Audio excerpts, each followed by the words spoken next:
Boy, I guess we're live today, aren't we? Here we are. We are live Monday, December 22nd. Gonna do some work on the layout tonight. Got my airbrush that messed up on the last stream all cleaned out and ready to go. Did some airbrushing today. I painted some of the sections of the road. And also painted some manhole covers and painted in the sewers by hand, so right now I got the 3D printer going because I'm printing off a brand new building that I want to install. I'm going to see how big of a footprint it is. I'm hoping I can put it on the other side of the street, but we shall see. I got a few other buildings I still got to finish off and print parts off and everything. So I'm just kind of jumping around all over the place right now. So we got the road, I think 4 or 5 sections of the road painted black. I got a couple of manhole covers all painted up, which they'll be getting installed into the road too as we are live. So when we get enough people in here, I guess we'll switch over to the other camera. And we're also waiting on Fishy should be joining us. She just got home. I said to her, when you're ready, come on up and I'll bring you up. So KD Scrapping, how you doing? Good to see you, my friend. So we're going to start installing now. I did install one section of the road just to get started. Get a little anxious, right? So I got one section already glued down and in place. And then we're going to continue on with the next 4 sections. Is what we're going to be doing tonight. So we're going to be flipping back and forth between this, working on the layout, and as you can see, we have the 3D printer going, printing off the building. Yes, Dan, I'm on holidays right now. I got no dispatch for today, and I've got no dispatch for tomorrow, so I'm probably going to be off until after Christmas, but who knows? I might be off until after New Year's, but we shall see.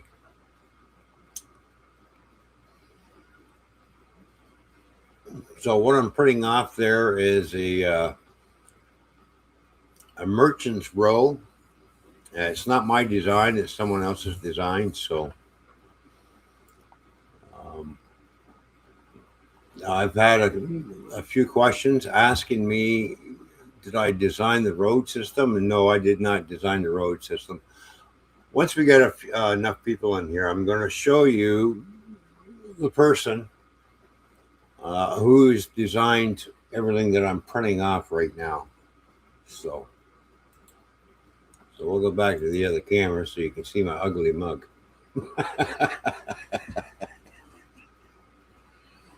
That's what we're doing. So, like I said, this module is going to take probably most of the winter to get done because I'm taking my time on it and slowly doing everything. Now, I did find my other airbrush, by the way. Cleaned it all up and fired it up. Still not working.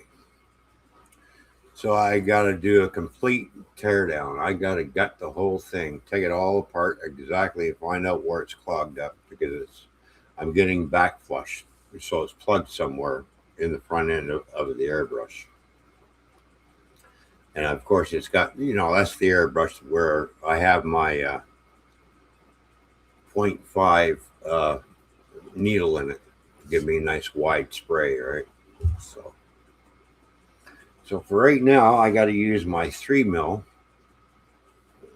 my 0.3 millimeter airbrush. to paint the roads, and it does take a long time because you're doing thin little tiny lines and just kind of. Well, I need to get an airbrush that's going to have a wider spray volume to it. So, in order to do big sections like I'm doing, it's all right for doing the sidewalks and stuff because the sidewalks are not that big. You just go back and forth. So, just doing the road section. It'll be all right for doing buildings too, because I'm going to be airbrushing all the buildings that I'm printing off. Right now, I'm printing this one off in white because I have a lot of white there. So I thought, well, I might as well use up the white. I also printed off some 3-story walk-ups. I still got to put those together. I still got to finish printing off the parts for the 3-story walk-ups. So.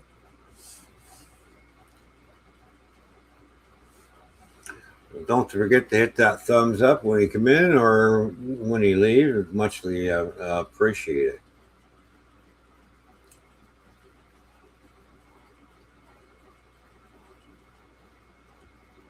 Cheers.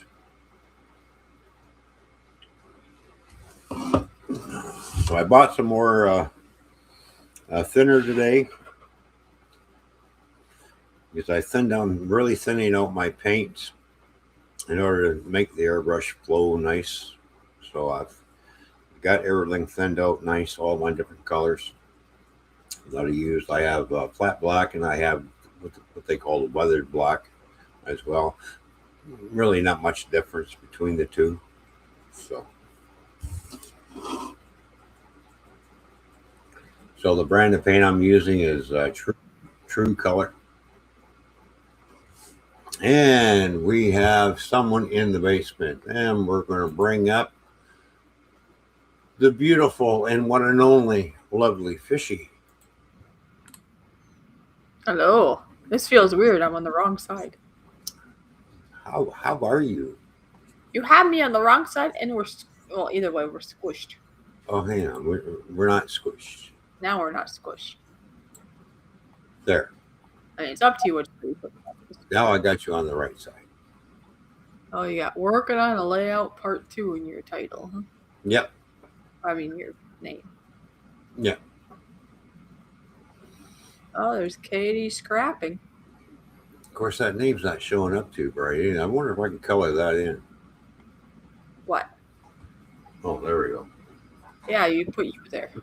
Here, I'll put me here. You can change the color of the font and stuff. Oh, can I? Yeah. Are you sure? I know you can. All right, let's see. How do you do that? Somewhere. Where? I gotta look at my own, I guess. Where my image? Nope. Audio. I'll see if I can open mine quick without things being silly. Oh, wait a minute.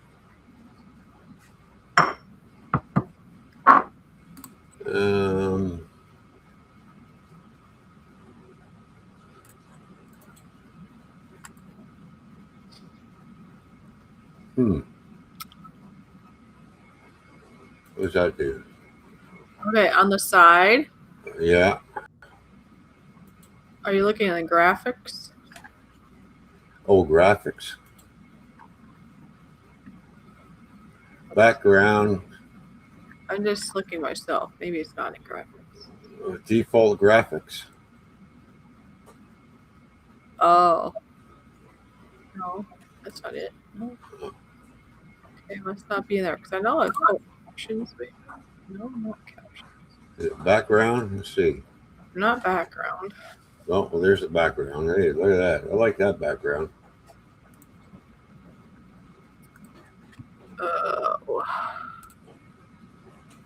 Overlays? No, I don't want no overlays. I'm pretty sure. Logo? Is it under logo? Oh, maybe it's on the bottom. Let's see. No, let's upload it. Front. What's this? Oh, there we go. How's that? Where'd you find it? It says theme. But where?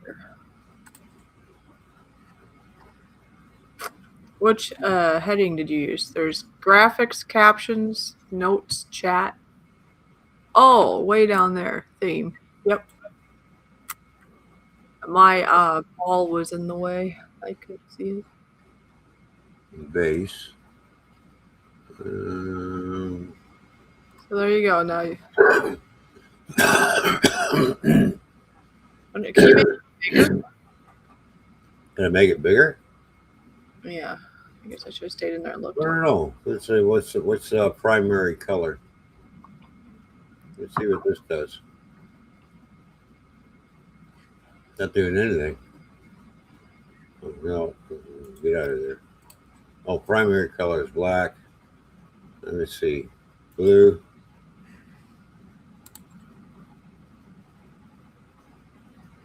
Oh, there we go. Got a blue. Oh, here's your favorite color. Purple. It's purple. Yeah, I'm looking. I don't see a size. You can change the font though. So some of that might change the size. Let's see. Default for font.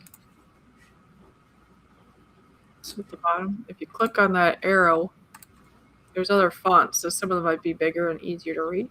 Oh, there we go. And That changed the theme now.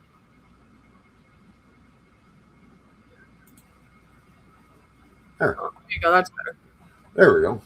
Now we got it. Now we have it. I haven't had beer since July. Well, good for you. Oh, great. Right on. Good for you. Cool. I think it's good when people can take a hold, and if they decide to get rid of their habit and they actually do it, that's pretty cool. Kudos to you. Be an Yeah, inspiration. well, this is my third beer for today, so Maybe he can inspire people. maybe. Yeah. Notice the name. Hmm? My name. 2448 Toy Man. Yep. Okay.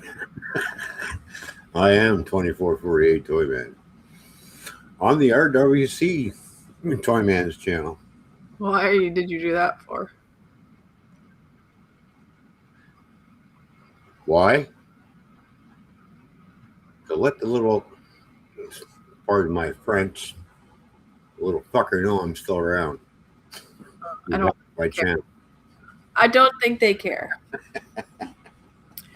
Anyways, but no, really, KDS, that's really, or Oh, that's good. That's good. And Dan? KDS, but it's weird how YouTube has it set up. KDS. K&D. Yeah, but see on here it shows, it says at KD scrapping. Yeah. The scrapping man, he still has your fish, by the way. Well, how do you know? Because I haven't gotten down there to get the fish yet. Well, how do you know he still has it? Oh, I'm pretty sure he still got it. Oh my gosh. He may have scrapped it years ago. We don't know. Well, you never know. You still got the fish, Dan? I remember it being pretty cool though when he showed it. Yeah. It's fine because, it has been a long time. Yeah. Oh my. 8%. Your phone's at 8%. Yep. Well, you better plug it in and charge it up, baby. Hopefully I didn't leave my cord anywhere. Yeah, that would suck. Well, the nice thing is I know the codes to get into the last two places I was just at, so. Mm-hmm. The second clean made me a little nervous though because, I don't know, I think on that side of town it's a little bit more sketchy. Oh, Dan just said he hasn't got the fish anymore. Does or doesn't? Doesn't. Ah. Oh well. I told you it's been a while. All right. Wow. Hero's looking forward to a fish. So good. What's better than that though is he hasn't had a beer since July. That's pretty cool. Well, that's good. Yep. So,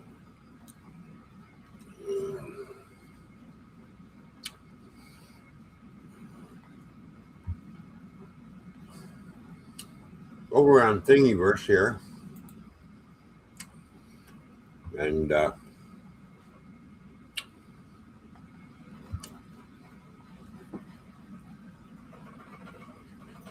this fellow here who's done.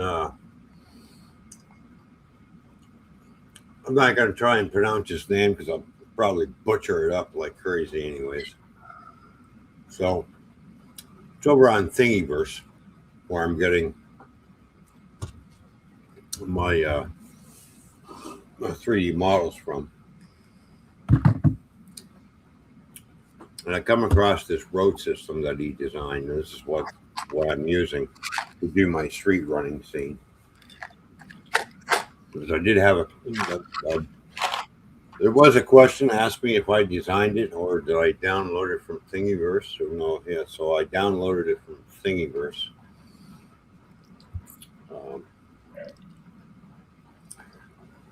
Let's see if I can do this right without messing things up.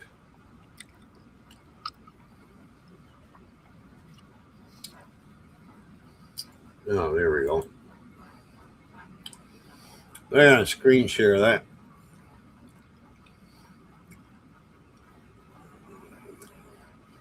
So that's who basically does this. The road design. We click over here, you can see all the different modules. You got the I and J and the E's and G's, and this is all the different sections you can print off. There's also manhole covers you can print off too as well. See, so there's the manhole covers.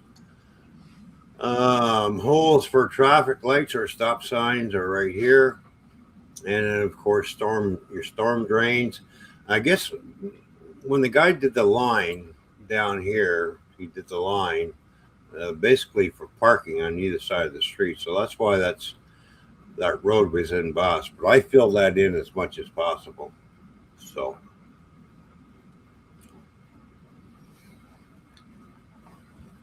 but he's got a lot of stuff. So if we go click on here, he's got all these buildings here. Oh yeah, lots of stuff. All kinds of stuff here to print out. There's the road system. The houses that I printed off are from here. And it's something like this one. This one comes with a garage. This guy's got some amazing models. If anybody's got a 3D printer, go check him out. You know, he's got a lot of stuff. A little van. Yeah, a little van. Well, basically, it's a ladder rack that you put on top of a van. That's what he's illustrating here, right? Oh, okay. Okay. Scrapping says manhole covers are in the wrong spots. Who cares? It's my road. I put them in. I put them where I want them. You just put them where it is. So there you go. So I'm going to try and find the building that I'm printing off right now so you can see exactly how it's going to look.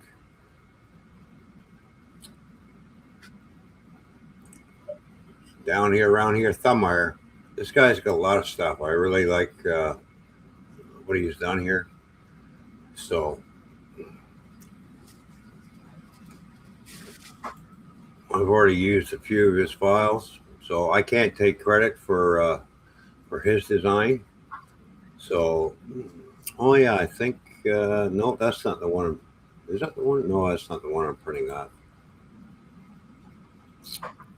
Where is that one that I'm printing off? It's Merchants Row, anyways. Oh yeah, I've already printed some of these off. This is the restaurant booths and tables that I've already printed off. Got that done. You see where I found this file from. And a lot of great stuff. I've downloaded this Napa Auto Parts too. I've got this downloaded and I'm going to be printing this one off. Yeah, printed, huh? Yeah. All right, here it is. This is something like what I'm printing off right now. It's one of these right here. Oh, get out. It's right here. And we'll make it bigger. There we go. So something like that one that I'm printing off right now. So do the stop screen share. Stop screen share. Yep, there we go. So that's what I'm doing.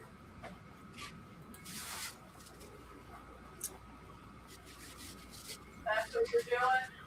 Yeah, that's what we're doing. We got 8 people in and watching. Okay.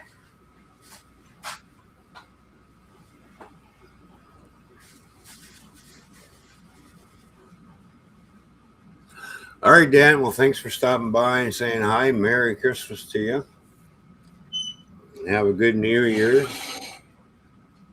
You get yourself a good night's sleep because he says three comes early. Yeah, I understand that.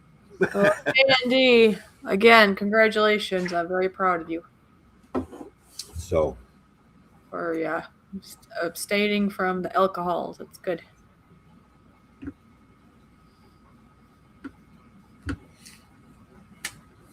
all right. Well, I think it's time to switch cameras and let's get over to the layout. Is it gonna work? Oh, I just got to turn the camera around the other way. And I got to move my speaker.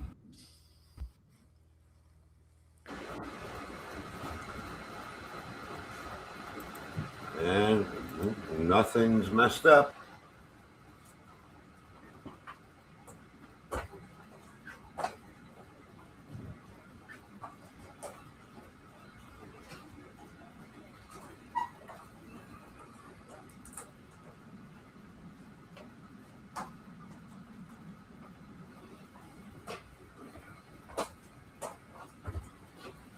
And I just want to check. No, I got the camera down a little too far.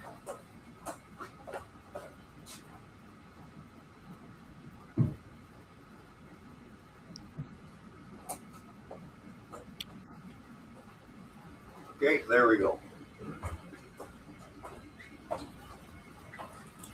All right, so we've got this one's already installed. Now, you have to let me know there, Fishy, if I got this in the camera view or not. Yep, you do. All right, so there's the manhole covers that I painted up. Oh. Okay. Now, this piece has not been installed yet. So, that's how the manhole covers look like when they're installed. What do you think? Yeah, it looks like corks. Looks like what? Looks like corks, like you put a cork in the top of something. Oh, yeah, okay. But no, it adds character to it. Yeah, well, it's a block road system. So, we've got the trusty handy dandy Gorilla Glue.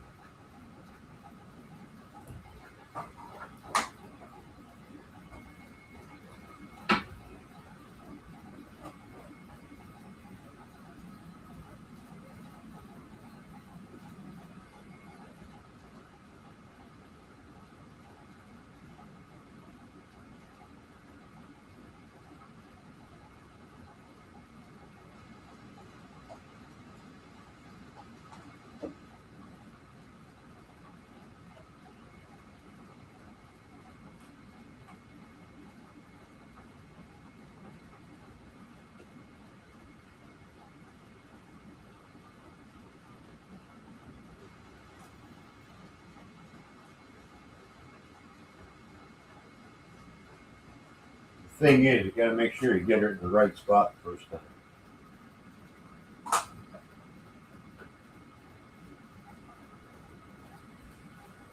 Now that I got it in the right spot, I'm gonna lift it up again. I need to put some glue along here. Well, now the person in the chat says, do those manhole covers say East Jordan Iron Works on them? It doesn't say anything on it.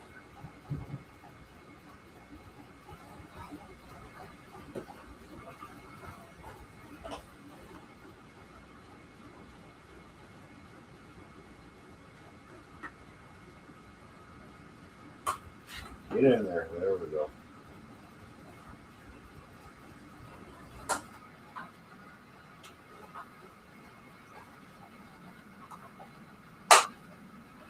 Now this side I haven't glued down yet because I'm going to leave it because I got to do some adjustments on this side of the road. So right now we're just going to be working on this side of the road to get it put in place and to get it bent, and so it evens up with the other piece of road here.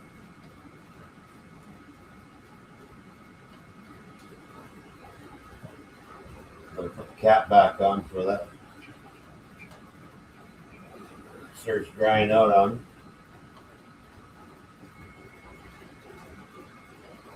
Just hold it down for a few seconds while the glue dries. It takes very quickly. That's why I like this stuff. And once it bonds, good luck trying to get your model back up off this stuff. Oh, yeah. You know. So we're getting that put in place. I've already checked the gauge of the track. All in here. It's all nice. It's in gauge. Don't have to worry about anything going out of gauge. So as each road system goes in, it goes up tight against the rail, and the road's actually going to help pull the rail in because I removed all of the outer ties off of here in order to get this to sit nice and flush and sanded. So now the road system is going to act like the rail ties on the outer edge of the rail.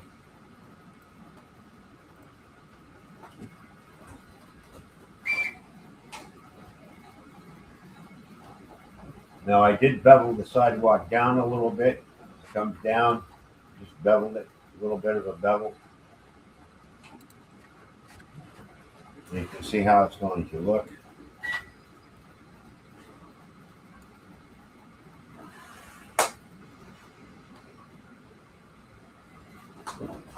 Yeah, just so you know, GRE 2057 is in the chat. All right.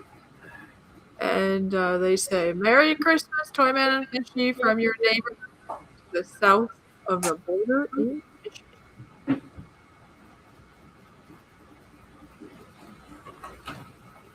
Now, as you can see, I still have to remove some of these ties yet. So we're going to get this section of the road in. Once this side dries, we're going to get this section in. And then we're going to cut. And then we're going to put this section in.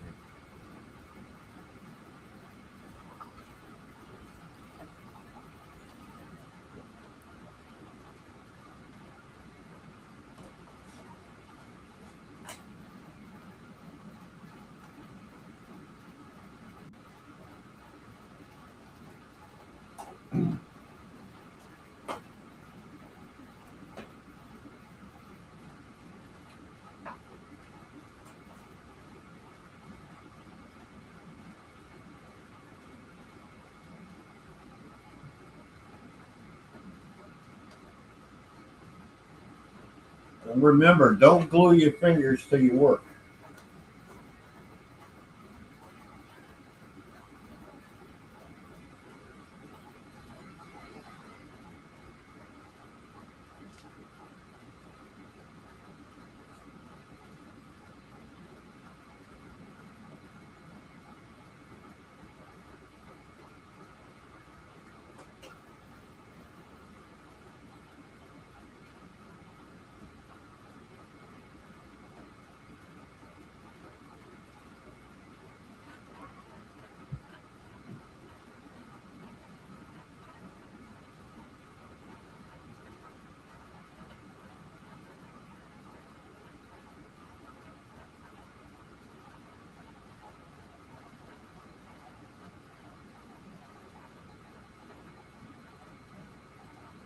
And make sure it ain't coming on.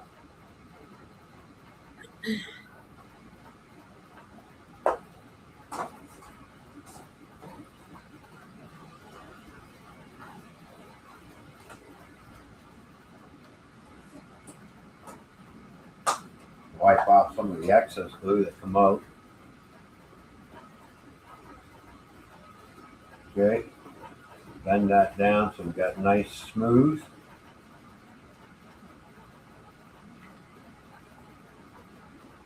And I still got to put a manhole cover in. Oh yeah.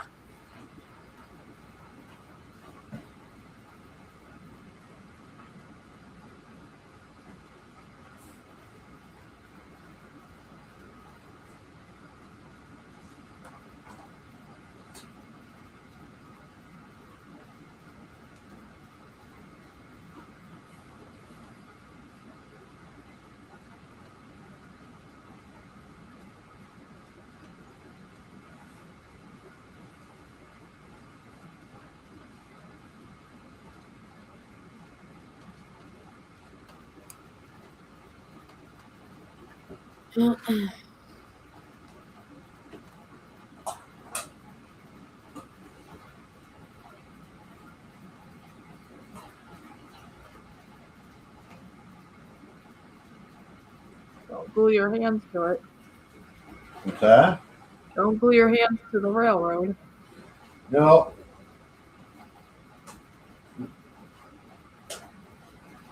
Well, we have a problem here. What? My finger's stuck. Uh-huh. No, just kidding. It sound too desperate.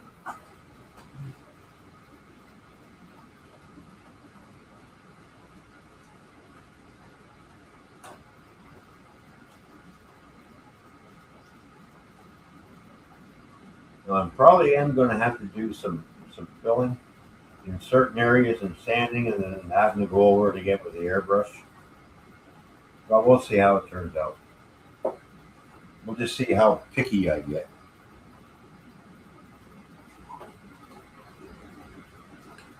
So I'm because I'm a perfectionist. It's got to be perfect, or if I don't like it, nobody else is going to like it. Plant something.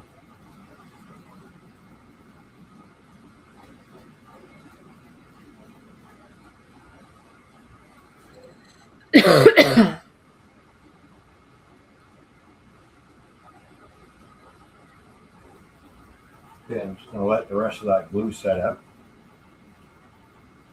There's a slight little problem, but I can fix that later. I'll just get in there with a toothpick, drop a little glue in there, and then just push that down. All right, manhole cover.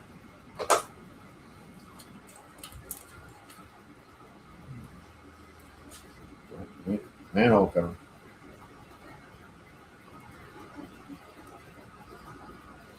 Now I do have tape on the underside of the road, so I don't accidentally push the manhole cover all the way through. And just drop a little teeny bean of Gorilla Glue in there.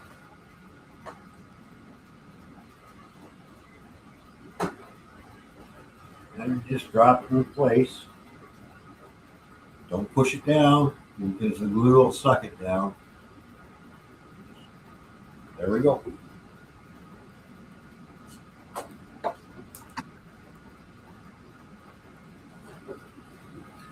Now we got to do some surgery.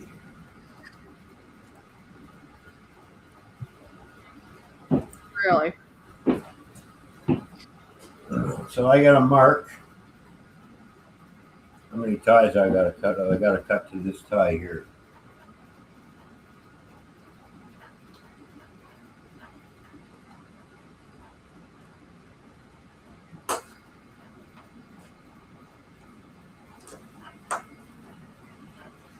So we got to take out 1, 2, 3, 4, 5, 6, 7, 8, 9, 10, 11, 12, 13, 14, 15, 16, 17. I'll take that one out. We'll make it 18 outer ties. How am I going to do that without putting too much pressure on here? Yeah. So we have me trusty knife. No, not a knife. Okay. Yeah.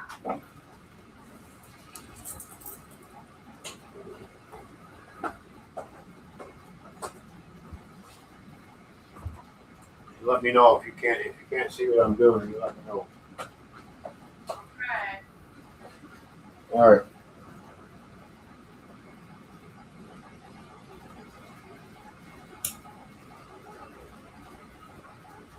You can see it. It's just on the upper of the camera.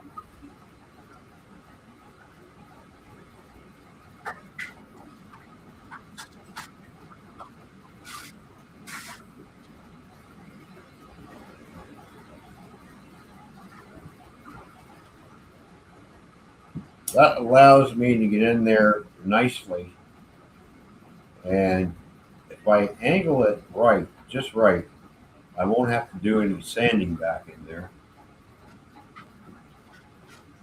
I'm getting real close to the rail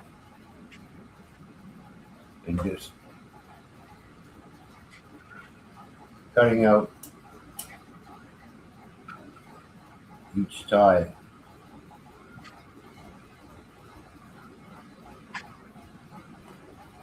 And this just goes through like butter.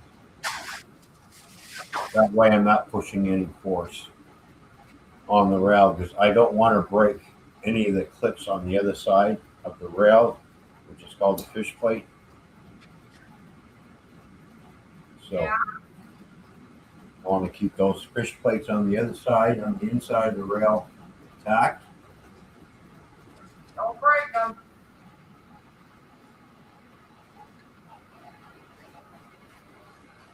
I'm checking for movement on the rail to see if anything's moving. If it moves out a bit, I can throw a little glue in there and push that rail back in and get the other piece. So far, there's no movement.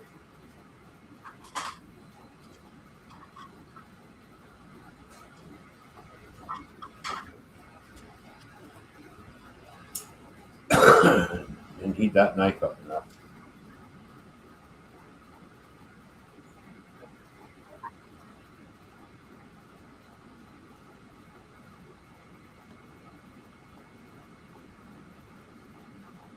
Well, there's not a whole lot of light here. I don't like it. I really can't.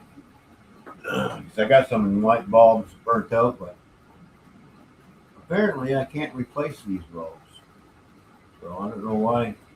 I'm not sure what's going on there. Anyways.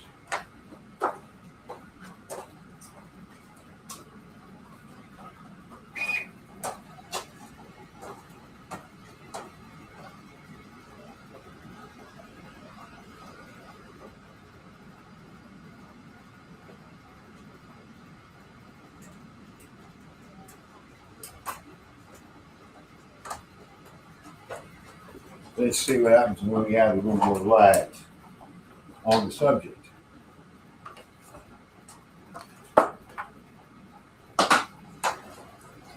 Bear with me, people. Just bear with me.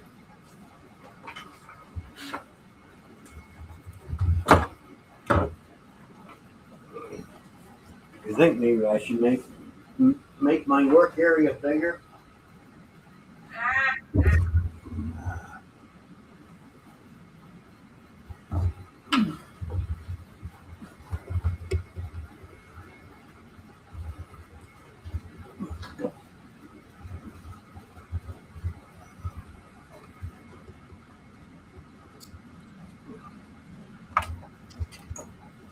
Not be much room down there right now. Well, I'm going to make you a little bit smaller, and I'm going to change. That's fine.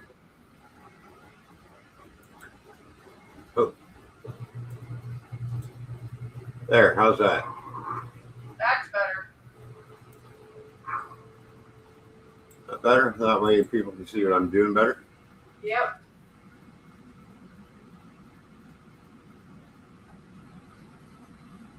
Okay.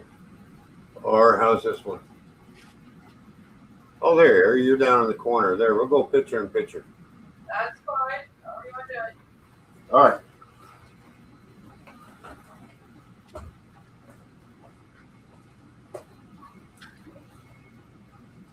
They can see what you're doing better.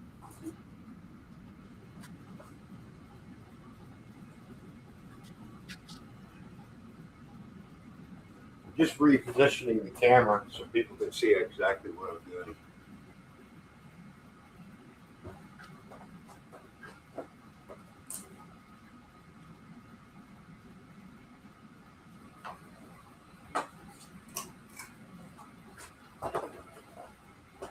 There, so we just added a little more light on the subject.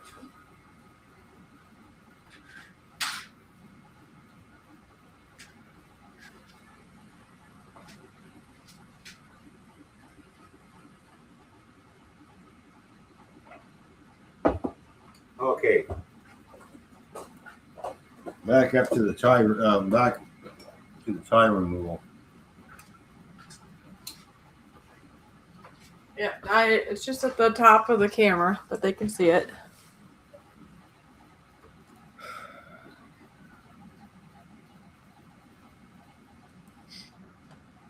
See that? Yep. It goes through. If you go any higher, right there, you're fine. But if you go any higher, then we wouldn't be able to see you.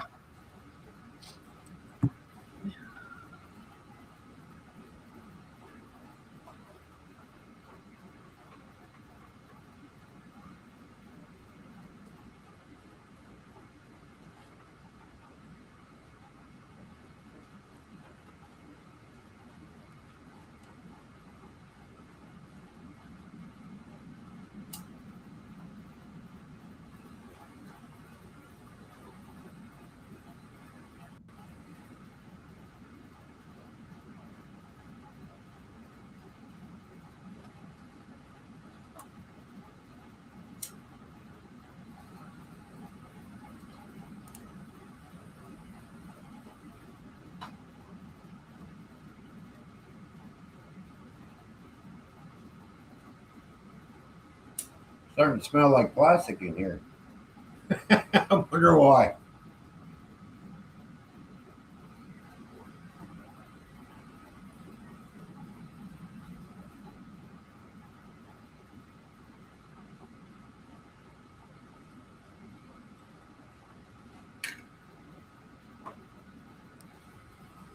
So I got quite a few ties to pull out.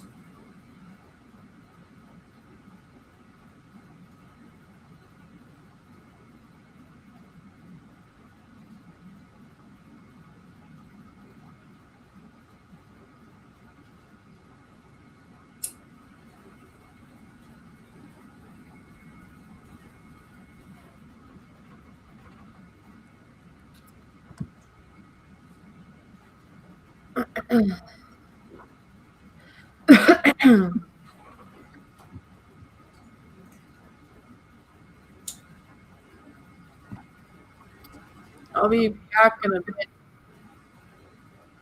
Got things to take care of. Okay. Nobody's commented yet since the Merry Christmas comment that I already said. So you're not missing any comments. Right. I think people are just sitting back and enjoying. So they're watching me. Yeah. Got like 6 people watching. All right.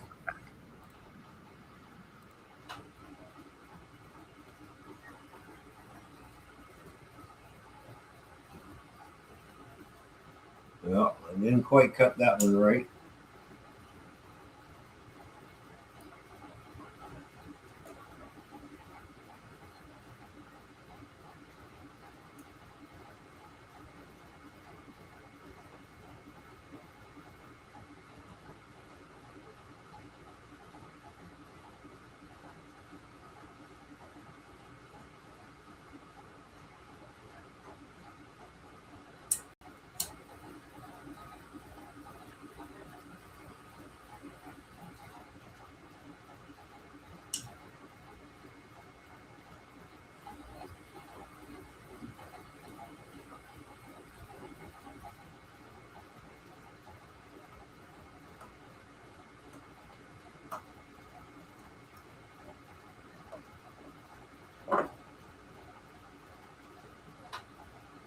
So we got no rail movement so far,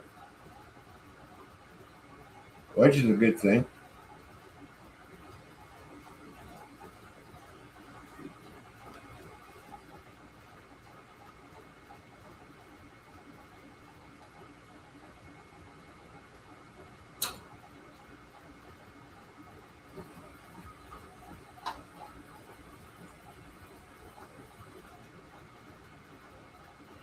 I gotta make sure I heat the blade up enough right the first time around.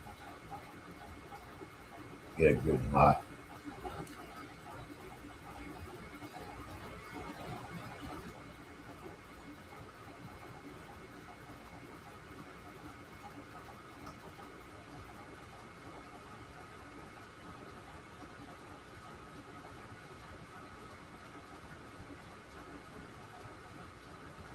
I gotta take one more tie out.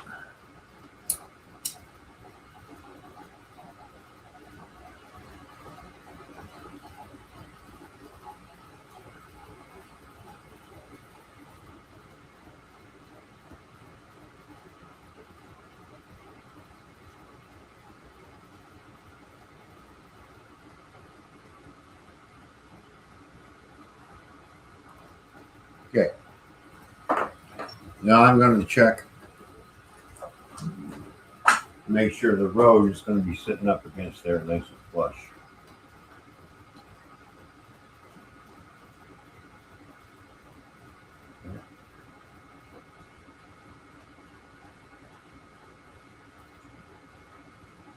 And that's looking good.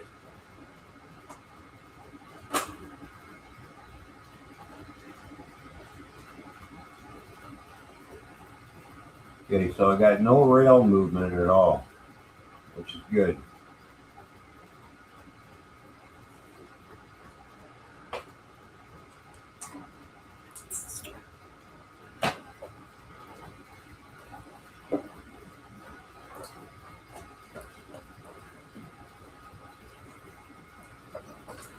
One thing about this will hold that rail right tight.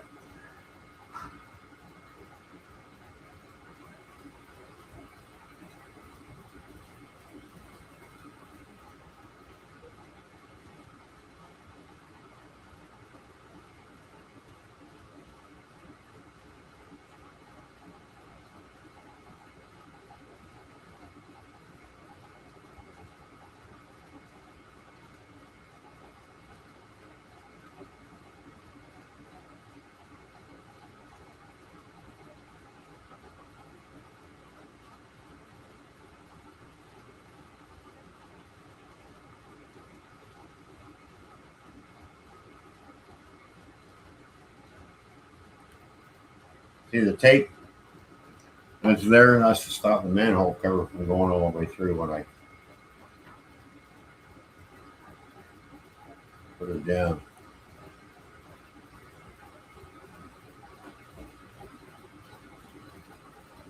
Line that up and push it in tight to the next road, and then we're going to push it in tight in towards the track, and then we're going to hold everything down.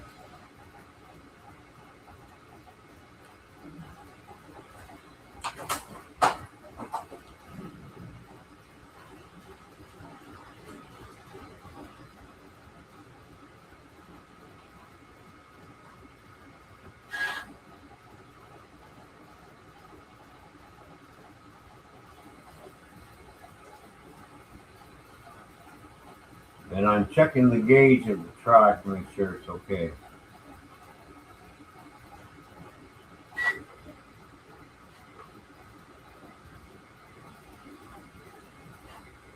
That's looking fantastic. That's perfect.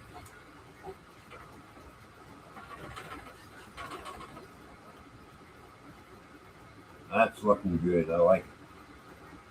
That's going to keep this rail from moving back and forth, right?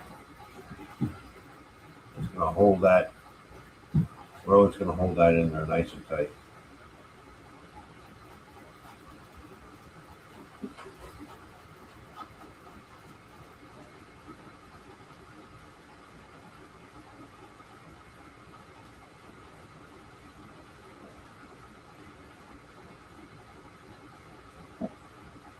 once we get the road in all the way down that way, then we can start figuring out where the buildings are going to go on this side, because we're going to get this side done.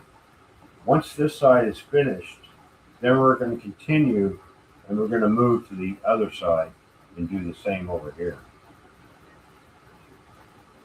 Remove all these outer ties and then get this road system in on the other side.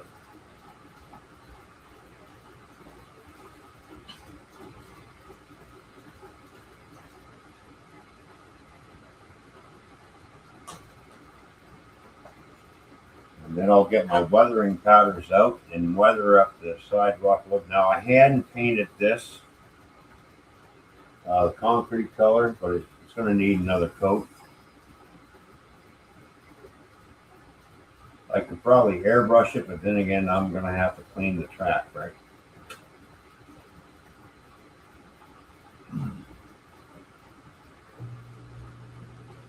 So my track cleaning cars will go through nice without touching any section of sidewalk on this side, or I should say the barrier, we call it, whatever.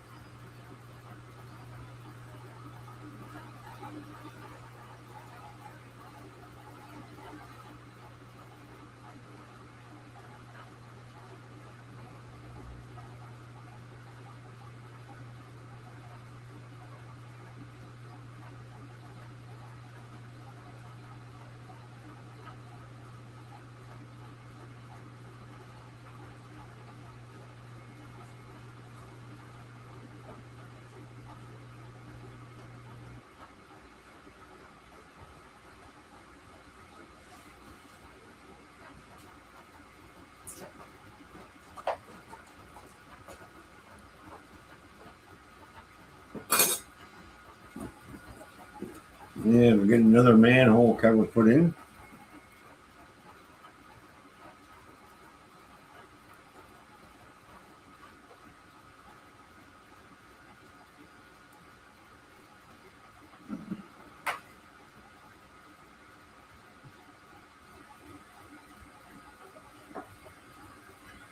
One little drop will do you, and then that'll spread out.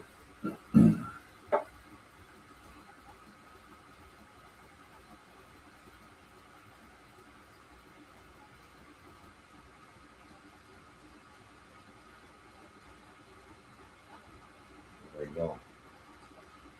Now I'm not sure if you can see the rust in the sewer over here. That's where the sewers are for drainage. On that side, on my road system. It's my road system. I'll put the damn sewers where I want.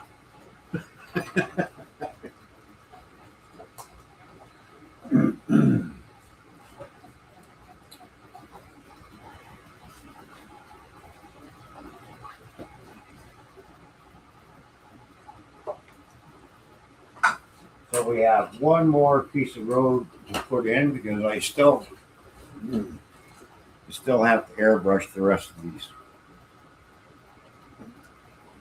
Get them painted up black.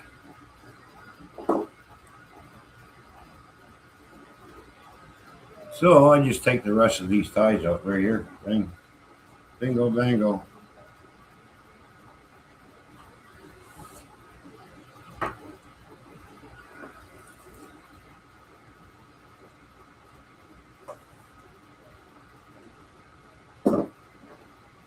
All right, I gotta grab my phone so I can keep an eye on the chat, seeing how fishy she is tied up.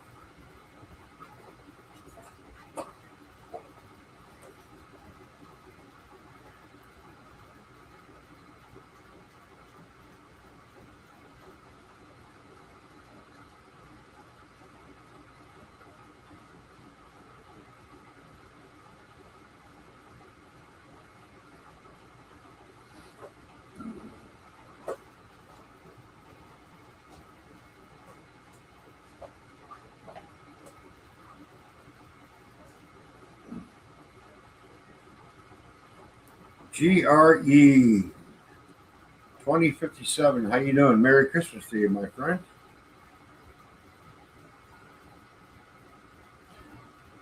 from the neighbor south of the border in Michigan. Woohoo!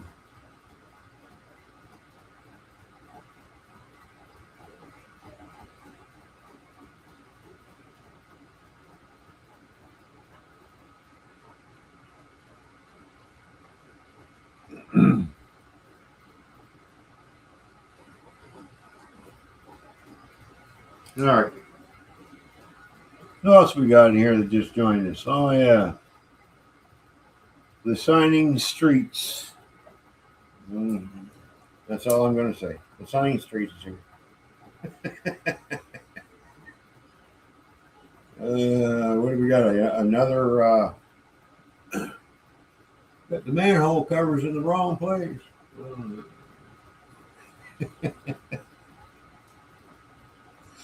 Oh yeah, I don't care. Anyway, it's all good.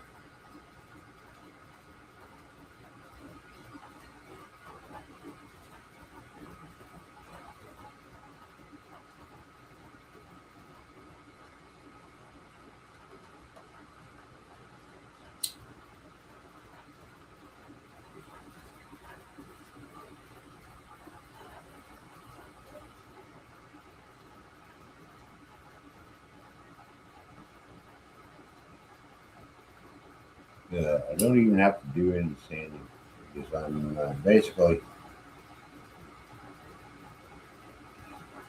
cutting and then pushing in onto the underside of the rail, just so I get a bit of a bevel there.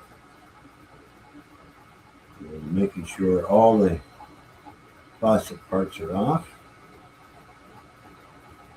Make sure I got a nice flush rail. When I put the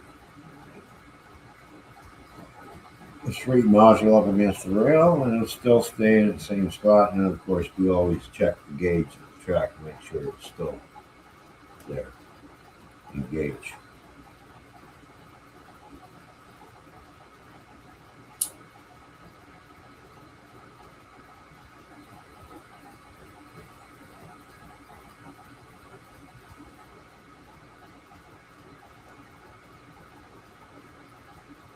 No effort at all, really. You just heat that up and let the blade do the work, and just slight little pressure, but not a whole lot, just enough to cut through. Every once in a while, it leaves a little bit of plastic, so make sure that gets cleaned out the rail.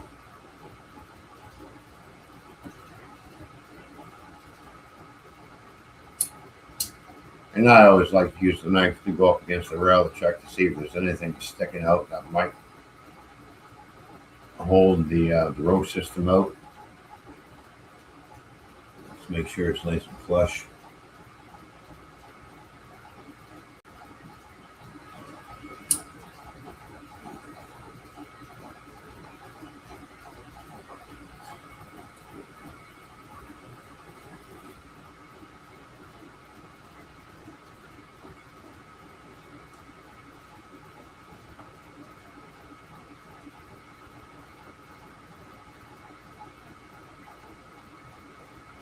Cool.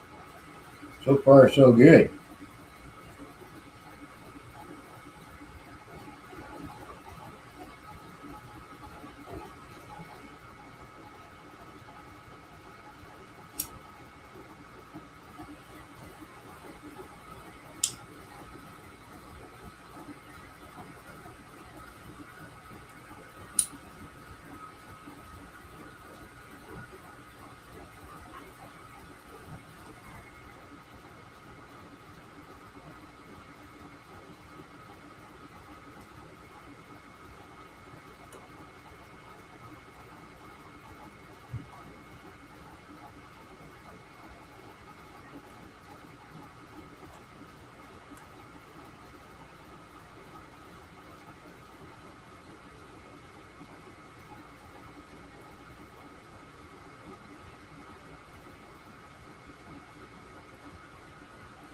Well, no rail movement yet.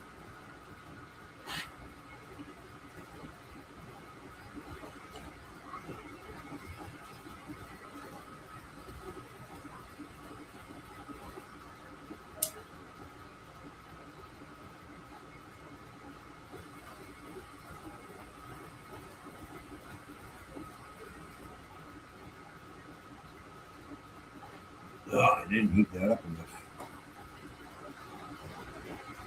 Yep.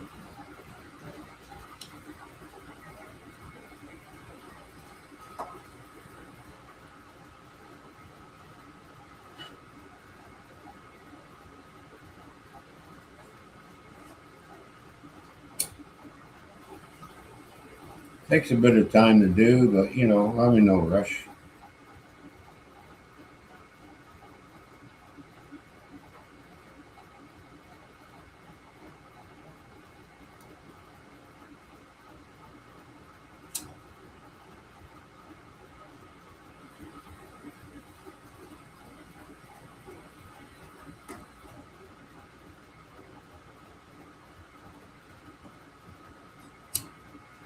I feel something there that shouldn't be there.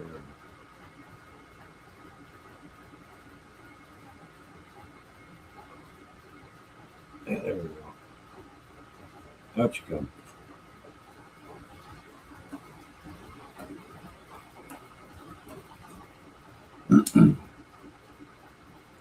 Didn't quite didn't quite angle the knife the way I should be.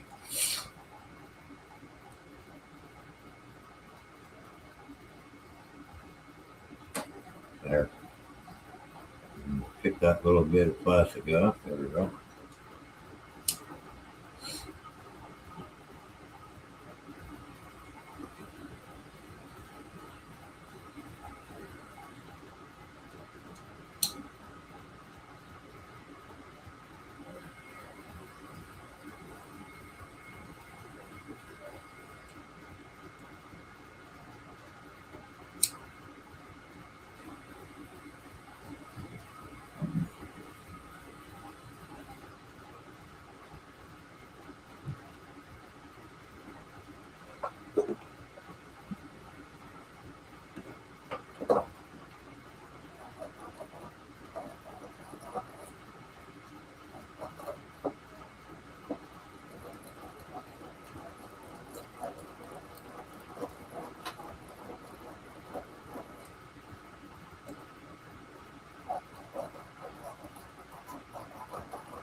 Well, we got a stubborn tie.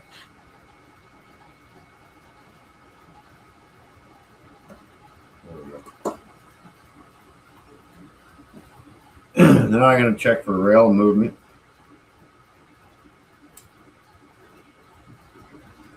I'm not going to apply a whole lot of pressure. I just want to see if I have any give in the rail.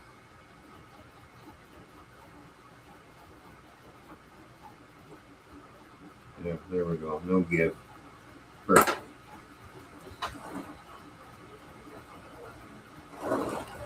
Okay.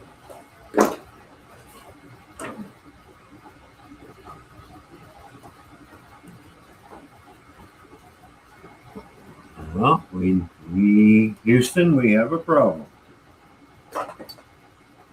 Okay.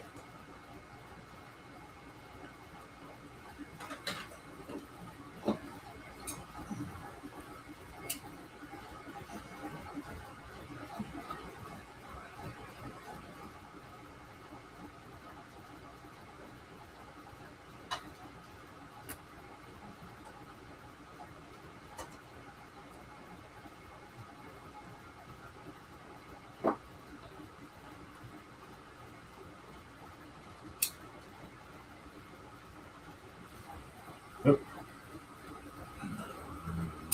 You don't need a plastic fire. Yes.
Eat out. Thank you.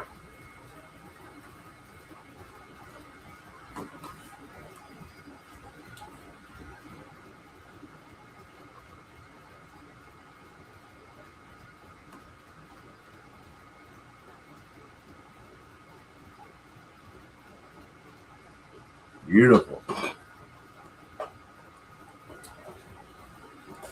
It is a beautiful thing.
Oh, almost glued myself.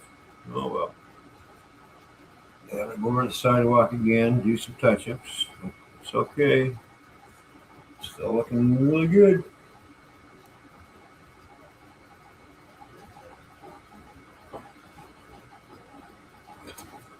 Check my gauge one more time. Make sure the track is okay. Yep, a little glue there on the rail, but that's all right. Beautiful.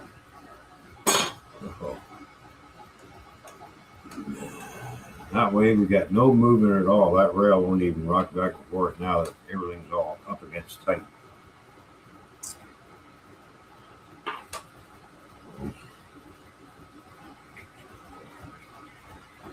So I said we were going to put 5 road sections in, and that's exactly what we did. We put 5 road sections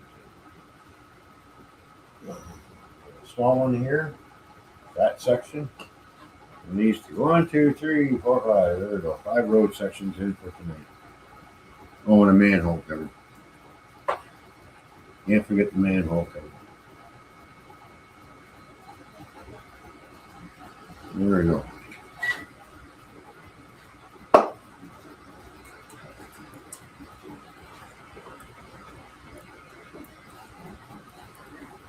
I think my building still have maybe another hour or a little more than an hour before that back wall is finished printing.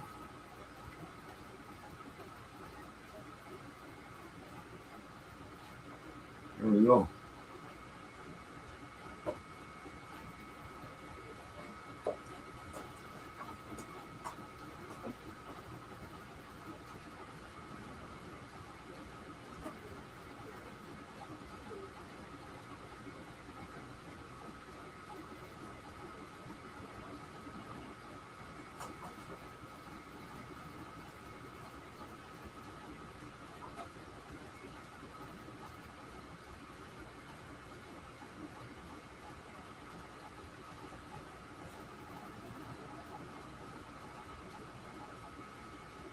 Nice. That's gonna look good.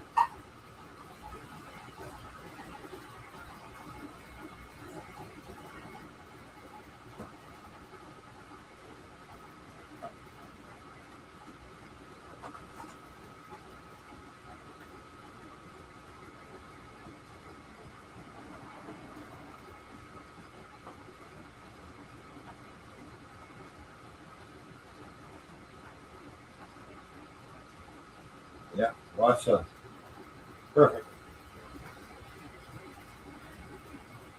That track's still engaged. Look at that. There we go. The taxi cab there. I'm gonna put a big truck right behind it.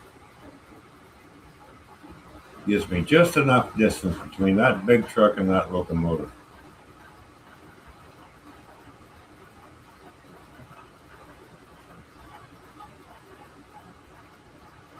That will just slide it out just a wee bit, just give it a little more clearance. That way I can figure out where my sidewalks are going to go on this side.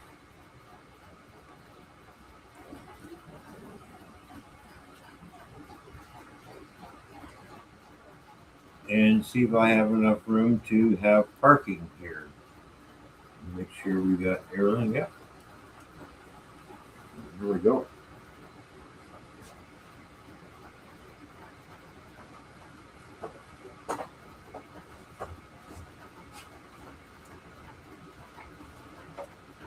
That is how everything is looking so far on the road system.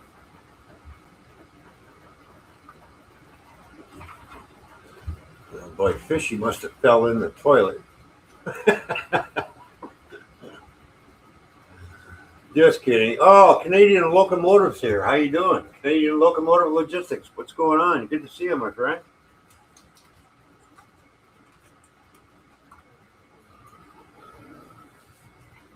Thank you for tuning in.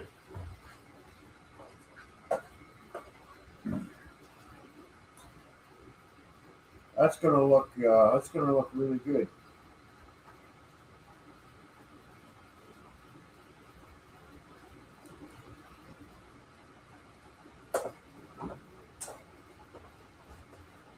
I don't know about the rest of you, but I like how that's turning out.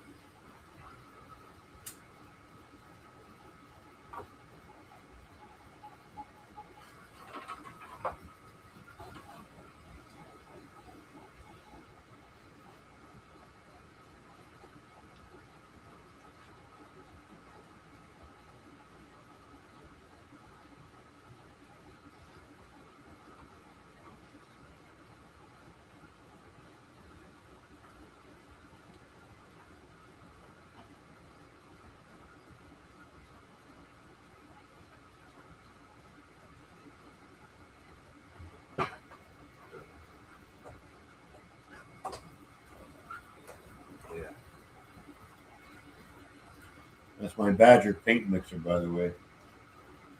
Works good too. Instead of sitting there shaking the shit out of the paint, you stick it in and stir it up. Add your thinners. So, if anyone's curious what kind of airbrush paint I'm using True Color. And also, I'm using Vallejo's as well. I have 2 bottles of this. This is the color of the manholes, which is supposed to be a rust color. The weathered oxidized, like iron oxidized, is basically in where the sewer system is. Still got to do another coat in there, but I got to get a smaller brush to get in there and stuff. So now this is supposed to be weathered concrete. It's what I've used for the sidewalk area and in here. Okay, so we're gonna have to maybe tint that a little bit with black, and then I'm gonna put just sprinkle a little tiny weathering powders here and just kind of dust it off lightly. Don't want to overdo it. Just give it a little grimy look.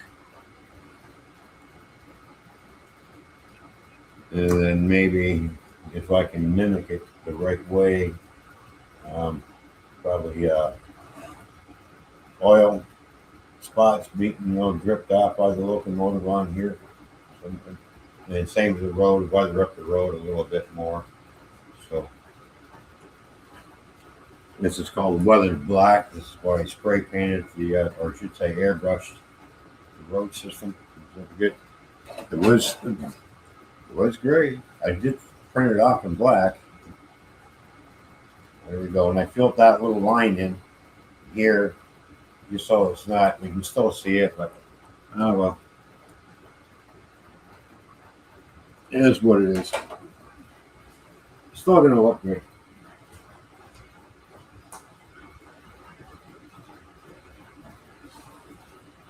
I still might go with another coat of filler in here anyways.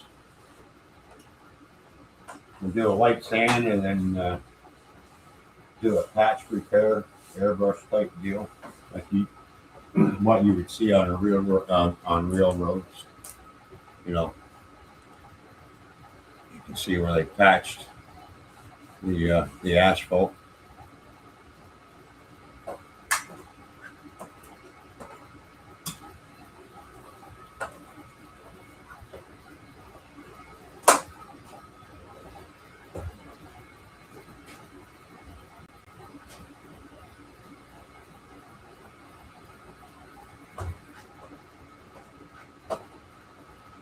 All right, so that's it for working on the layout for right now. Because I can't do any more until I get the rest of the road system painted up. Airbrush. So we just move over here to the 3D printer.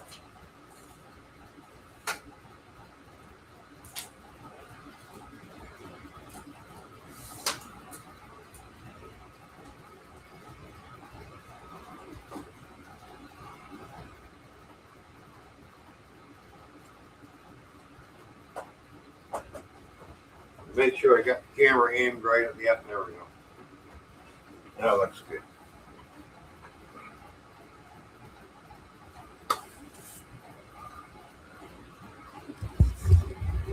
But I can turn my microphone around and set up my desk.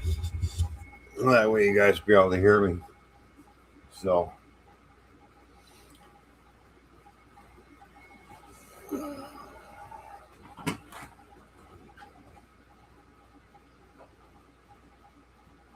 We'll see how much print time we got left here.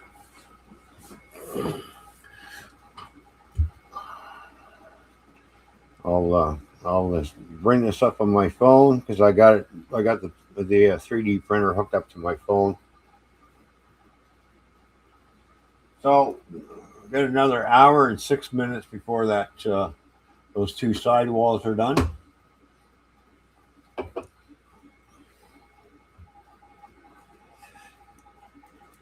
I do have the front walls and the back walls done on this model.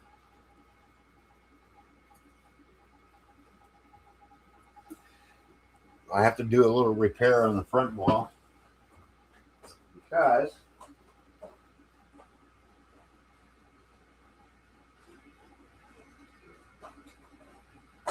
and I just grabbed the front and back wall of the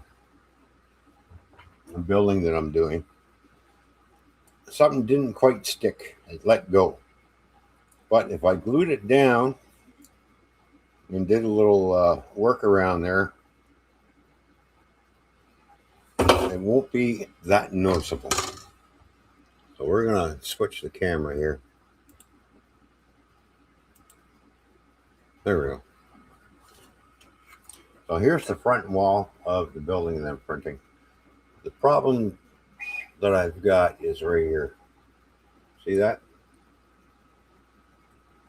It didn't quite bond. So I'm going to have to glue that down back in and probably do a little sanding in that area. So that's the front of the building. And then we've got the back of the building all done. I'm just waiting for the side walls to be done, and then I can print off the base of this, and then all the little doors and window frames and the floors. Now I am going to put an interior in these buildings, so I thought, well, so I'm going to go do the interior. Might as well put floors in too. So I'm going to be putting floors in, interior, and lighting the inside of the building up with some LEDs. So everything's going to be lit. So when I do a street running scene at night, it's going to should look pretty sharp. So I might have to order some more street lights. I'm not sure if I'm going to have enough for the town. You're not gonna have I might and I might not. I don't know. I might have to order some more from oh, be honest. You know? So let's change the format and bring Fishy back up. We need to see Fishy's beautiful face. There we go. I feel tiny. Oh, not anymore. There you go. I feel so tiny. There we go. So I'm done installing the roads for now. I said I was going to do five pieces of road, and that's exactly what we did tonight. Oh, nice. Okay. So oh, Canadian Locomotive Logistics. Yeah. Hi. That's the YouTuber that's helping Sparky with the. You can run my train from your computer. Oh, yeah, I saw he put a video up saying that you can do that. Yeah. Now, I guess.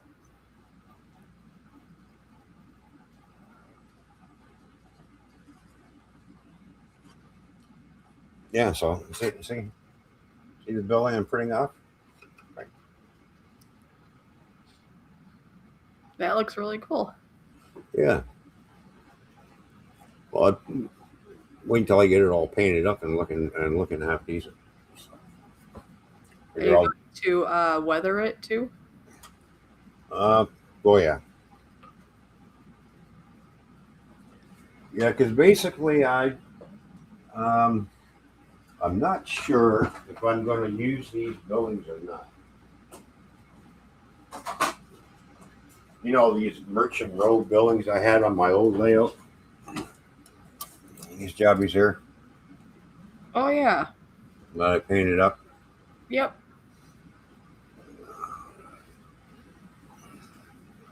So I'm not sure if I'm going to use this because I got this one. This is what I think Merchants Row number 1.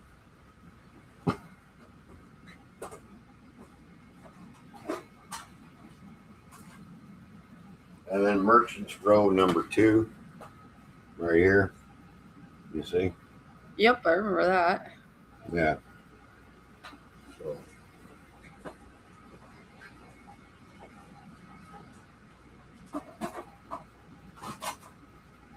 Now I am going to redo my barber shop because this came with the interior when I bought it, as you can see here, and it does light up. I'm not sure. Can you see the interior in that? Oh, there's like chairs in there or something. Yeah, it's a barber shop. Jimmy's barber shop. So I got to put the top floor back on. Here's the floor that goes in to light up the bottom of this. So this building needs some real big time help and repair. So I would like to save this and get it back on the layout.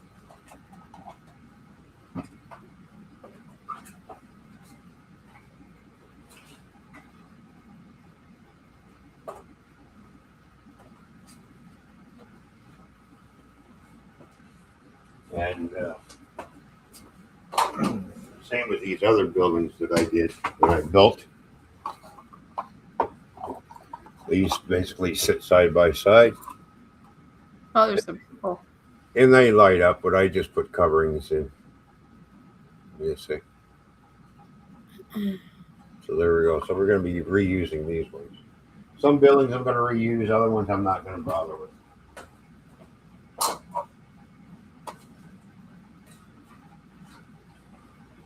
And of course, I did print off a 3-story walk-up, which I still have to finish.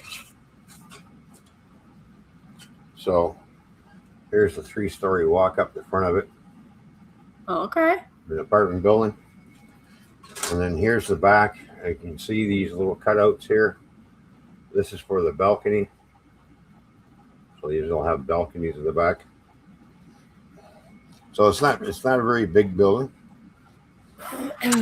So I can probably print off probably 2 more and have 3 in a cluster. Make it look like a small little apartment complex. Fit it somewhere in that city area because I'm going to have some houses through there as well. So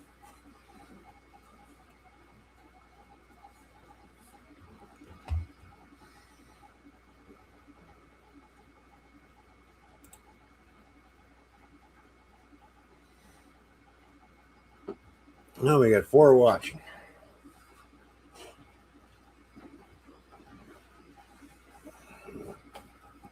So, my dear, how you feeling? How you doing? Well, it's been a long day. So I'm a little lightheaded and a little tired. Yeah. Well, I'm going to go for a bit longer. I'm going to go for another hour. So if you need to go and to get some sleep, because I'm going to flip back over to the 3D printer. So if you need to go get some rest and get some sleep and go to bed, that's fine, honey.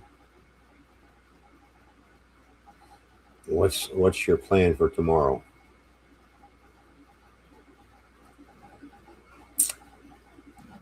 I have a cleaning starting at 9:30. Just one for the day, or you have 4 in 1? I have another one from 1 to 5. Another 1 to 5. All right. Well, when you get back home, we can. Well, I was kind of hoping we could have a little us time, but I guess we'll have to do that tomorrow.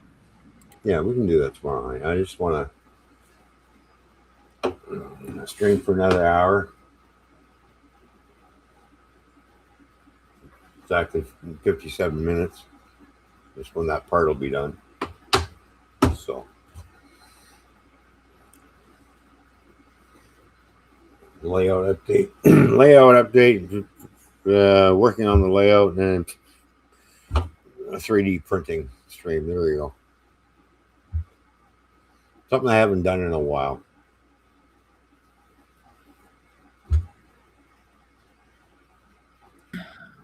Yeah.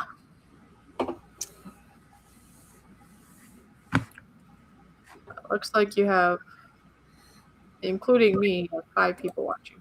Yeah. I see that.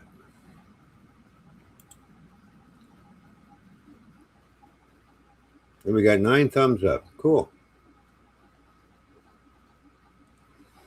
There you go. I'll probably go live again tomorrow. If I'm not working, it'll be in the afternoon. So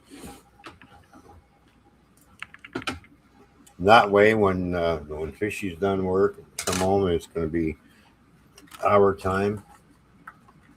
Nobody else. You know.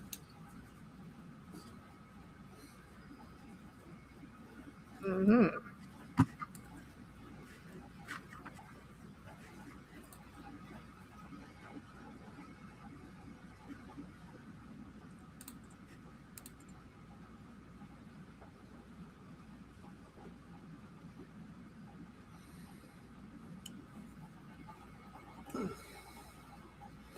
What time tomorrow afternoon? I don't know, probably 1, 2 o'clock in the afternoon, somewhere around there. Do you work? No, I got no dispatch for tomorrow. She must be off till after Christmas. Yeah, that's how it's looking. Yep, I got no dispatch.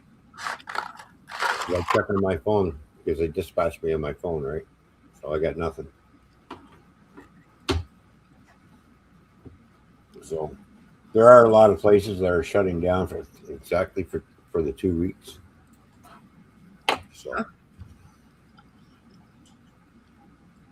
So where I deliver steel to in Guelph,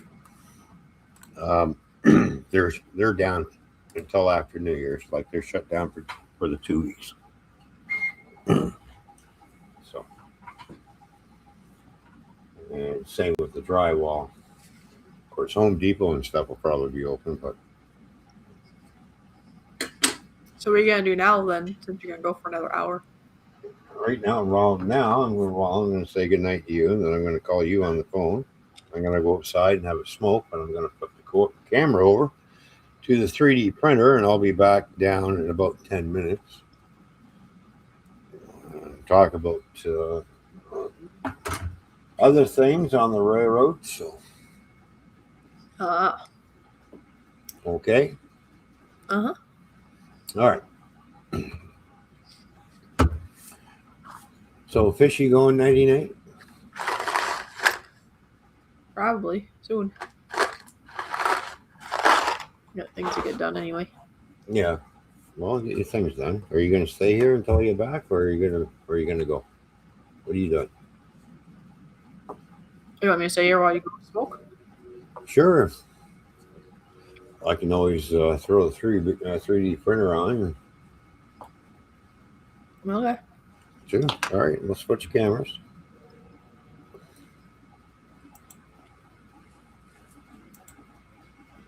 There we go.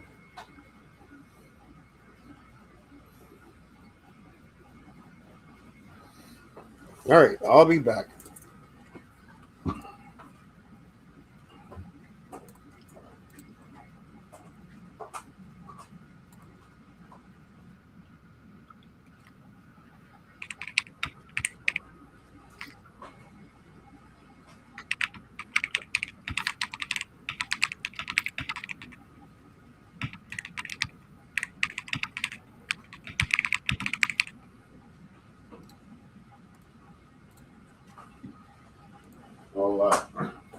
I'll take my phone with me. That way we can still chat.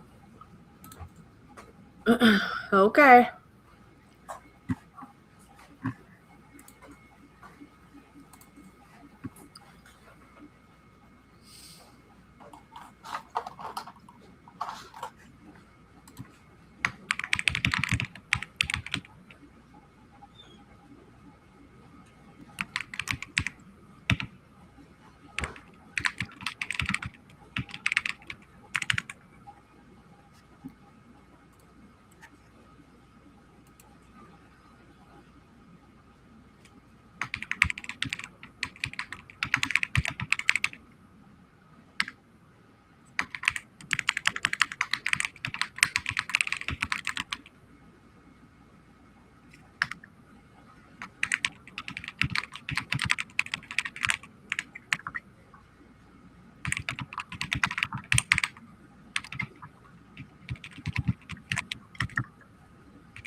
Okay, I'm on my phone outside having my cigarettes. Oh yeah, you and your cigarette.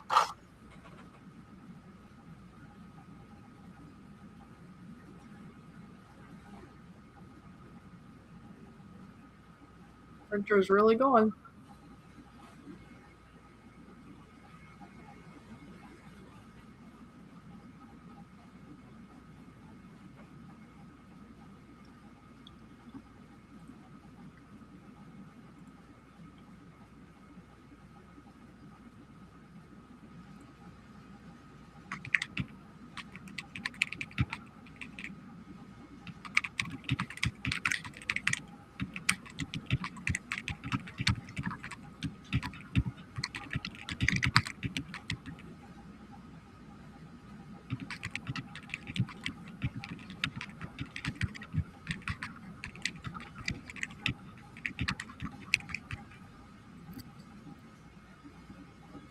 I wonder how many words Fishy can type per minute.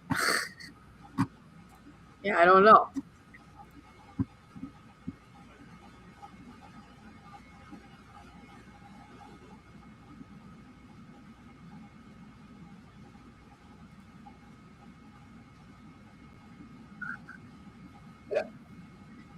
Noisy.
Oh, I know. I can put the TV on and I'll watch some something and go to sleep.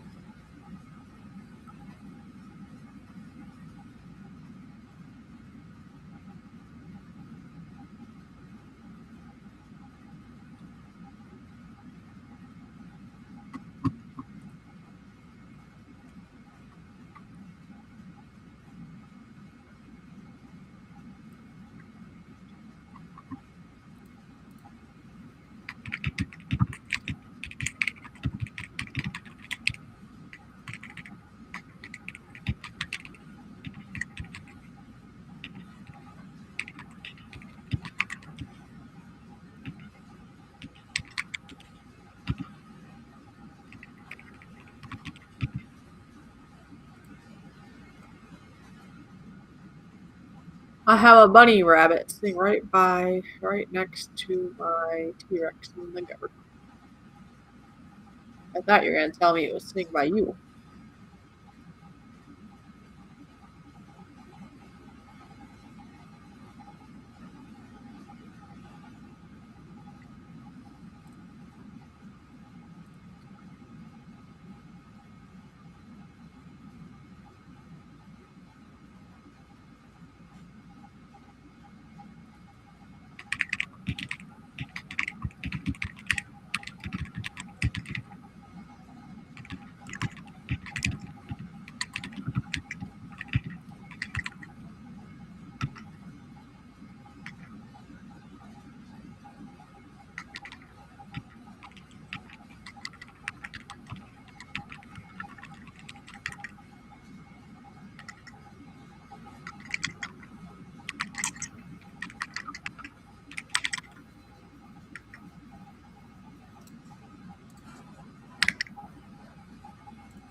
Okay.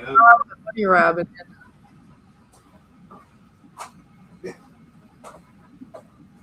Yeah. It's really funny. I happened to look over and there's the bunny rabbit sitting right next to the T-Rex dinosaur I got in my garden.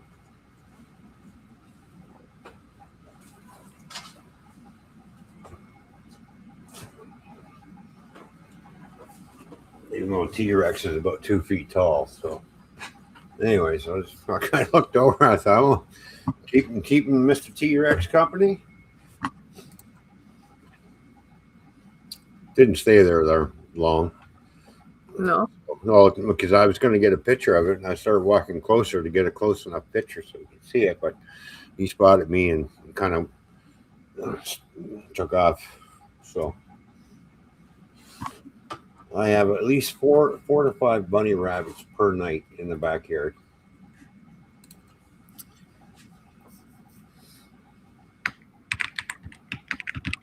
Oh, really? Yeah.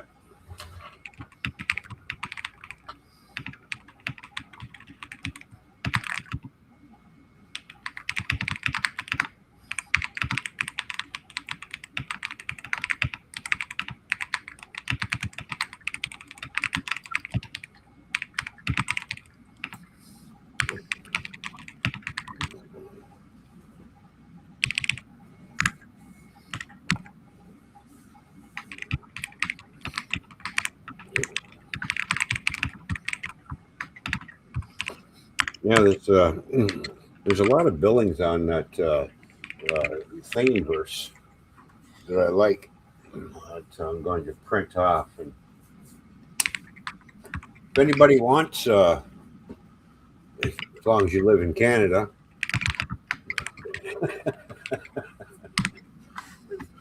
anybody in Canada or lives close to where I live in London wants one of these buildings, let me know. I'll print one off for you.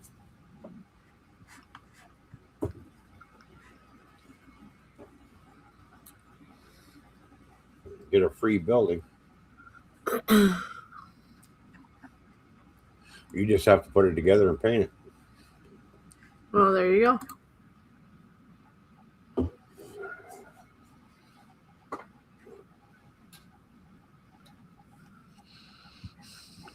Or if anybody wants any of my old buildings, let me know. I'll ship them out to you. Gingerbread house. That's what I didn't do this year. Gingerbread house? Oh, yeah.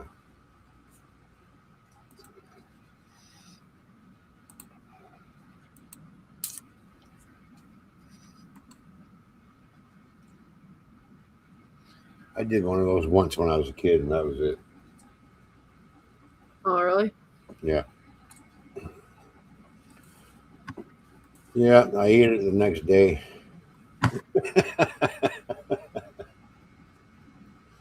So,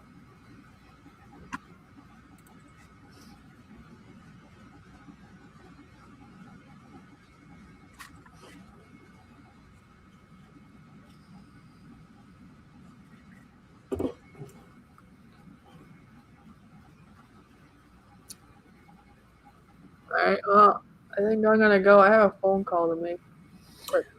Actually. all right, Fishy's going to leave us. She's got a phone call to make, and then she's probably going to bed. Yep. We've got 41 minutes and 35 seconds before that print is done. Oh, is that why you want to go another hour? Yeah, I'm going to finish that print off, and then I'm going to load up.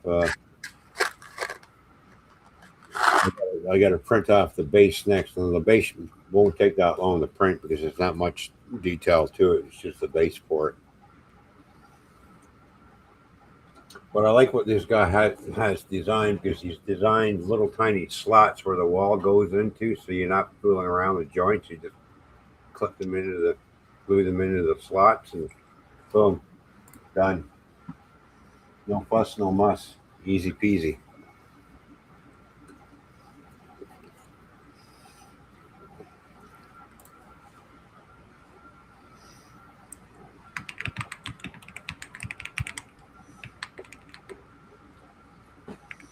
what I'm wondering if this is going to be the same size as the original Merchants Row that I have, or if it's going to be a little bit not as wide, depth wise, lengthwise. Not, Yeah. So because I'm thinking I want to put it on the other side of the road, where there's not a whole lot of room.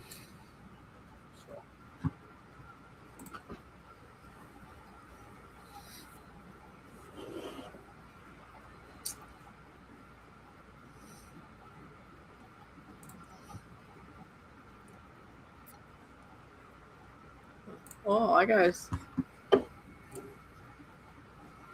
just remembered I have to pay for my phone, or I won't have a phone tomorrow. Mm. I think I put money in there.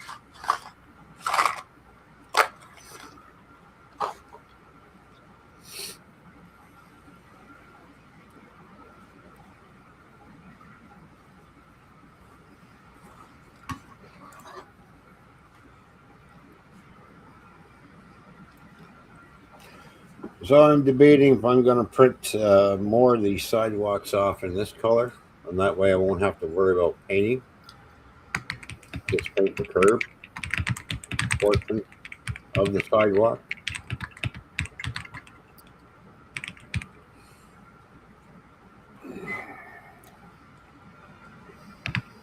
But then again, I won't have the black lines like I do with the road system. I kind of like that look, so maybe I'll just print the rest of the sidewalks off in black and then prime it,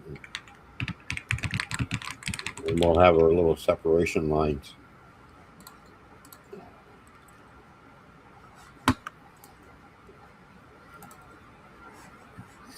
All right. Well, have fun. Alrighty. Well, thanks for joining us, Fishy. We'll catch you later. Yeah, have fun with your nuts and beer and people. That's beer and people. Yeah. All right. And cigarettes. All right. Love you. Love you. I'll see you later. All righty. Back to the 3D printer.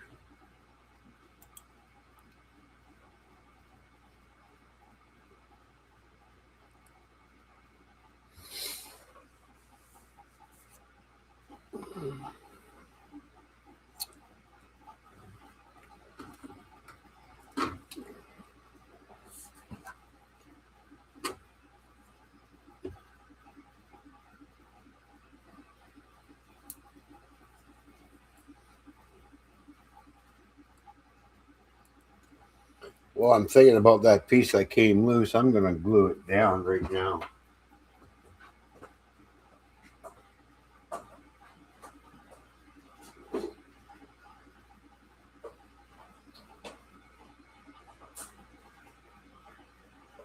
Not sure why I did that, but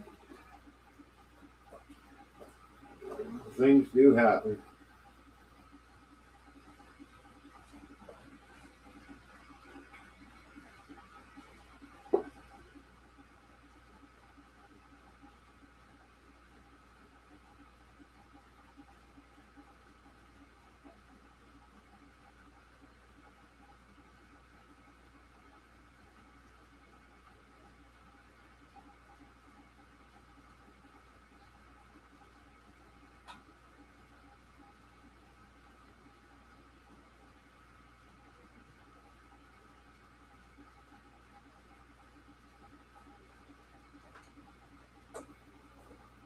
Hopefully the next ones that I print out won't do that same thing. But it is what it is. I got some putty I can always fill what I think needs to be filled.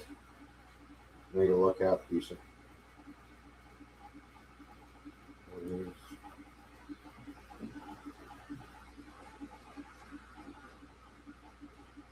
The joys of 3D printing.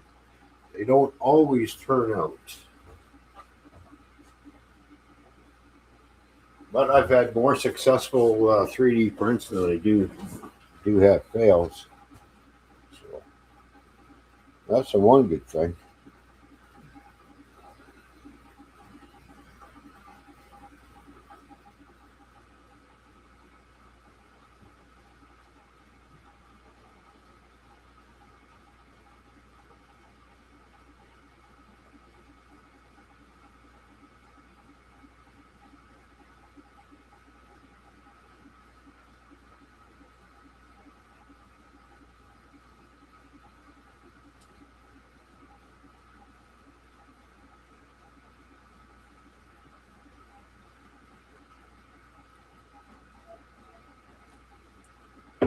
But I do like how it prints out the intricate brickwork on the walls. Once you get that weathered up, that should look really sharp. Put a nice little black wash on there and let the wash just soak down through the mortar lines. Let it do its thing.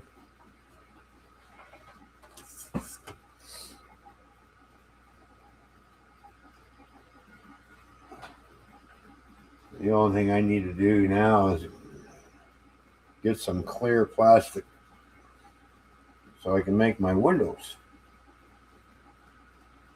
once the window frames are done. Now I know there's a clear filament you can buy a PLA to make windows, but I have a funny feeling that's not going to turn out as clear as what you normally get with a model kit. So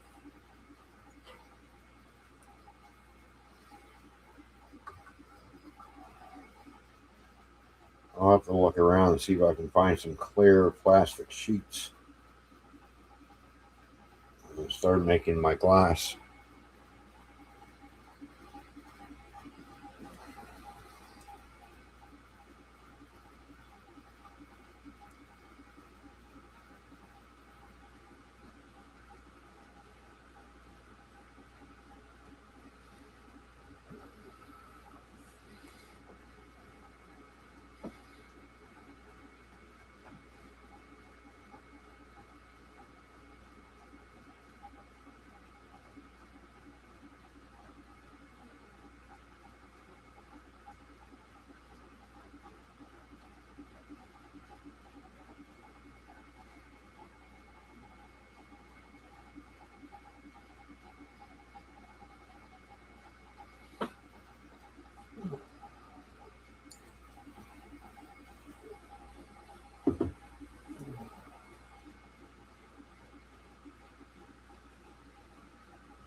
Doing this little brickwork.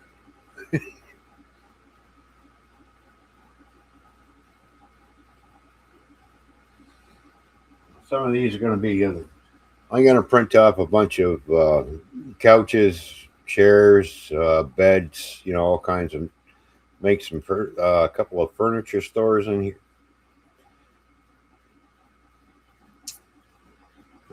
I do have scenery for a hobby shop too, so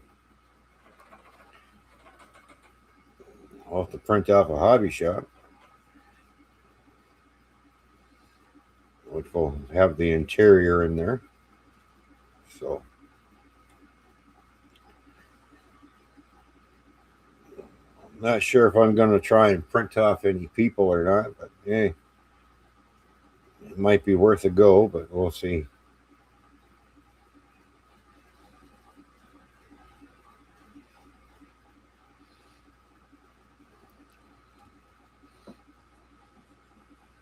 One thing I like about the building I'm printing off is that it's got lots of roof detail to print off and put on top of the roof, which I really like. And of course, it's got downspouts for the flat roof too as well.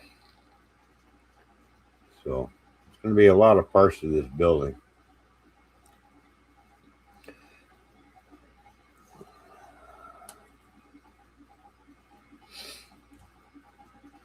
And I don't think there's any floors I can print off that come with this building. I'll have to look at the files again when I change.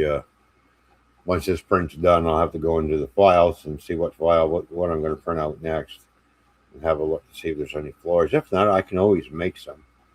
I got lots of styrene sheets that I haven't even opened up yet in the packages, so I can always make a floor out of that.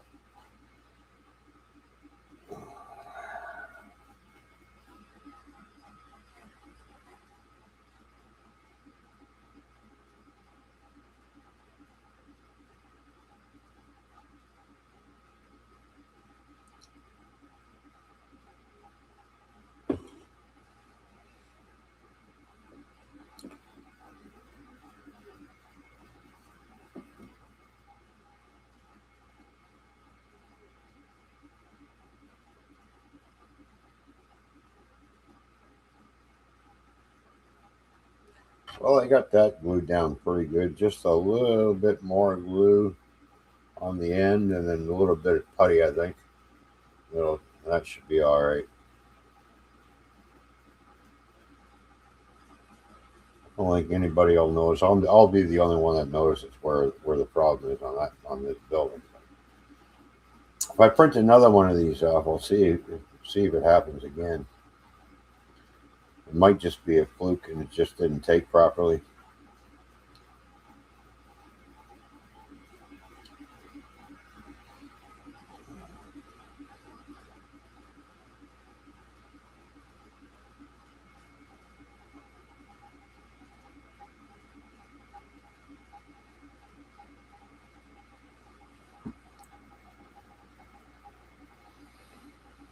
Well, not much happening in the chat. Chat's not moving, but it says we got 7 people watching. So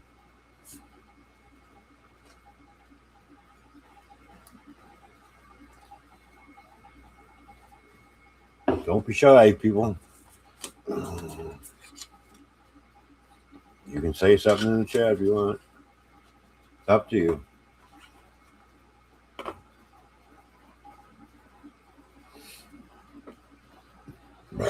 Excuse me.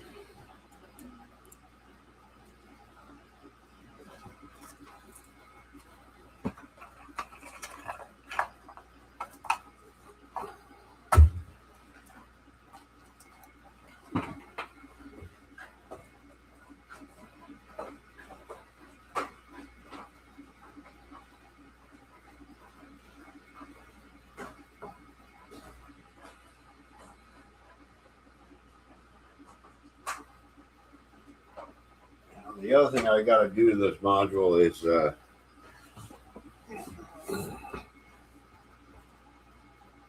put another Rapido uncoupling magnet in the main line for the siding that's going to be real close to it.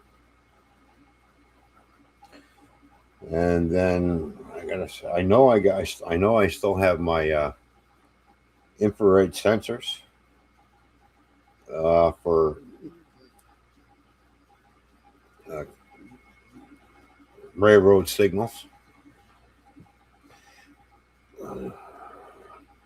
Not sure if I'm going to put working signals where the arm comes down or not. I haven't decided. I'm still kind of wondering about that, because I do have to drill through the concrete sidewalk, or I should say the concrete where the train travels over, that part, and make sure I get in between the ties the right way. Drill the hole down so I can get the sensors for the railroad crossing signals.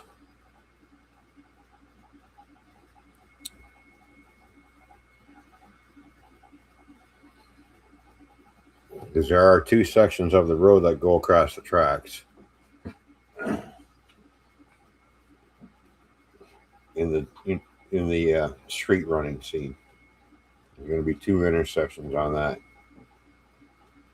So I do either I'm going to put crossing gates in, or just basically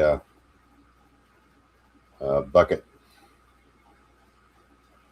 signals. Haven't decided which one I'm going to do yet.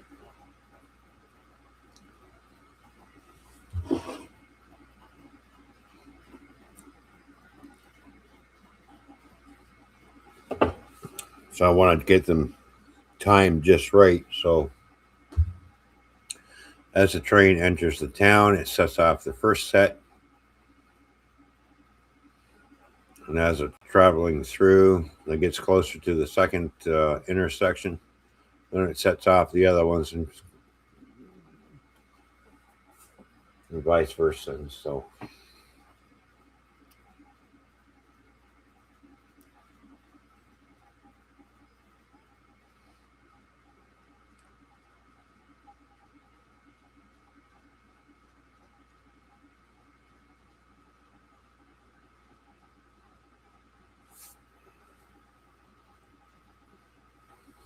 I do got a nice backdrop too that I'm thinking about using.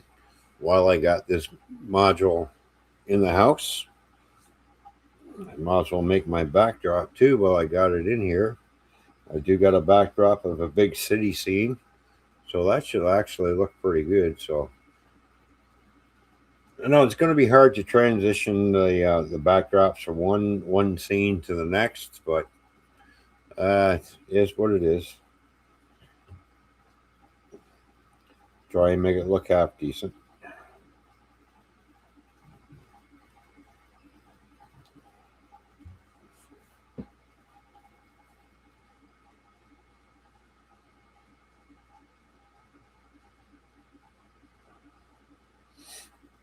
Of course, I'm going to have to order some new backdrops, obviously. That won't be for a while. So as I take each module apart, and then I'll figure out what backdrop's got to go there, and kind of blend it in with the next one, somewhat. I'll figure something out. I always do.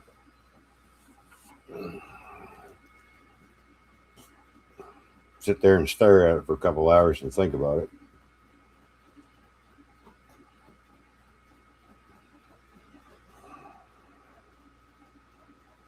Trying to visualize it.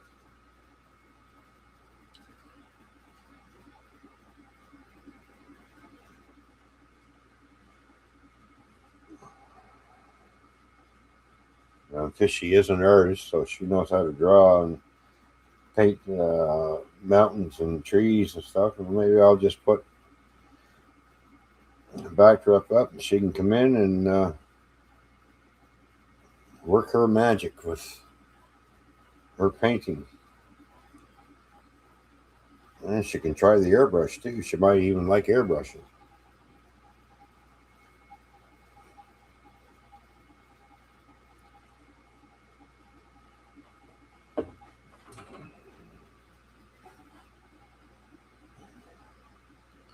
I'm still new. I'm still kind of new at airbrushing, but I'm getting better at it. So I've already figured out the consistency of the paint, how it should be, and how much thinned out it should be. So I got that kind of down pat. It's just, I don't know, technique, I guess. Especially, I'm so used to a single action. So now I've gone to a dual action. Push down for air, pull back for paint, and depending how far back I pull, is how much paint is going to come out. I've got my pressure set right.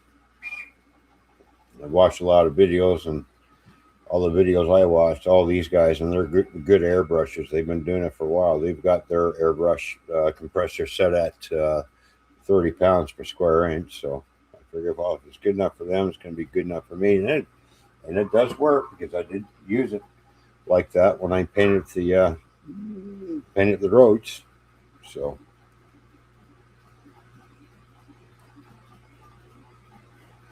I got no problems with that part.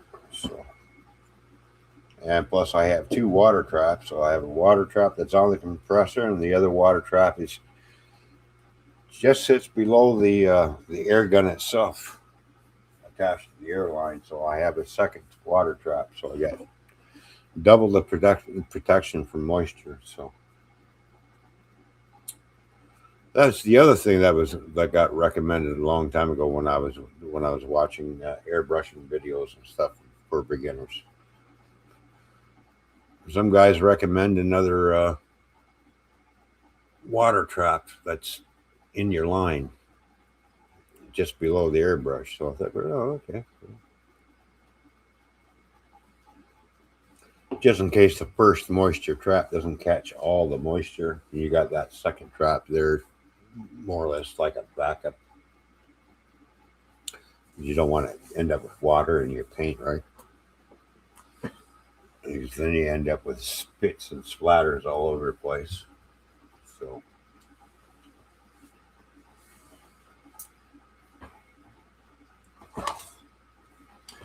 all right. So let's see. How's our 3D printing? We're at 83%. 19 minutes and 30 seconds to go. So.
So I will be visiting, going down to Sparky's for Christmas.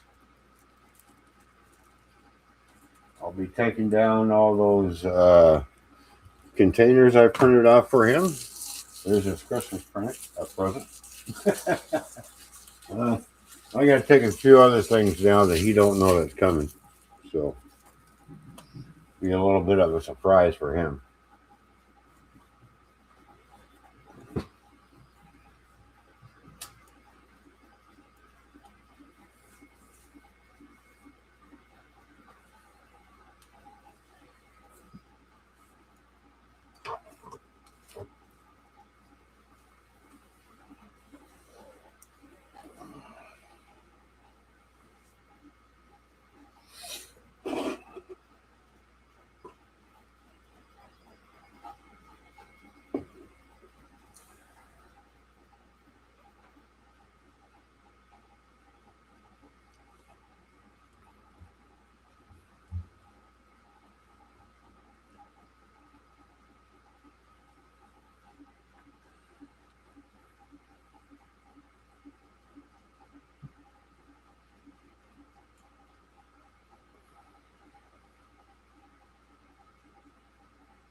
So I hope everybody's all set and ready for the holidays. Got all your shopping done. Of course, there's always those last minute things you got to buy on Christmas Eve, and you rush around like crazy.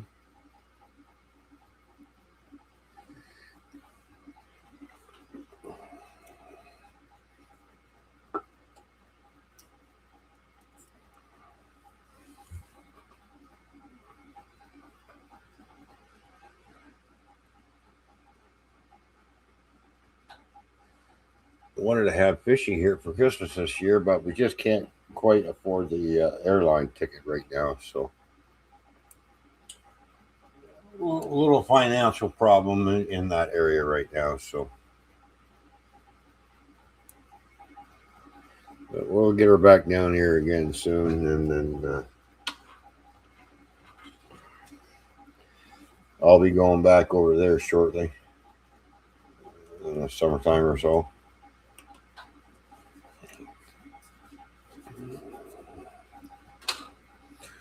Get down for 2-3 weeks and then come back. Then go down again. You never know, I might end up just staying. So we'll have to see how things are going.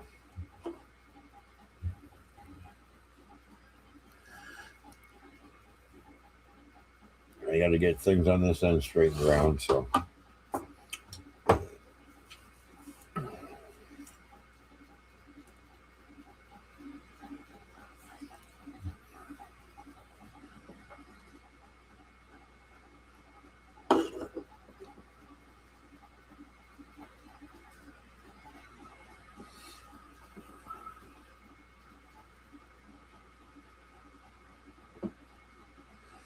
Okay, where do you pick up load of steel? Well, I pick it up in London, where I work out of. Work out of London. That's where I shunt trailers and stuff too, as well. And then it goes up to Cascade and Guelph. So I work out of HCL. That's where I'm based out of. So I do shunting there on Wednesdays, and then Monday, Tuesday, and Thursday, Friday I go to Guelph.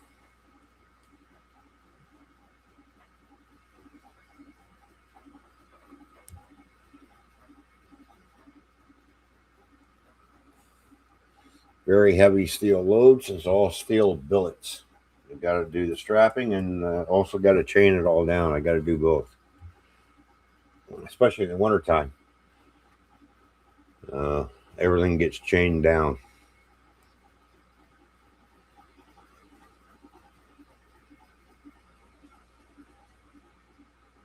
It takes a little bit to figure out how the binders work, but I figured it out. And basically, just choke everything and use the binders to tighten the chains right up.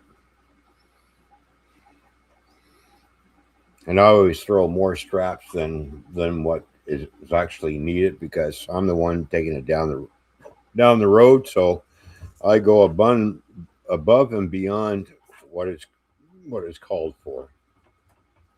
So if I got two layers of steel stacked on top of each other with risers in between each level, well, the bottom layer is getting 9 straps. The top layer is getting 9 straps. So that's 18 straps and 3 sets of chains. A set of chains up in the front, a set of chains in the middle, and a set of chains in the back. That way, I don't want the steel moving at all, especially if I have to slam on the brakes because I don't need one of those steel billets, I should say, come flying through the trailer and visit me in the cab. So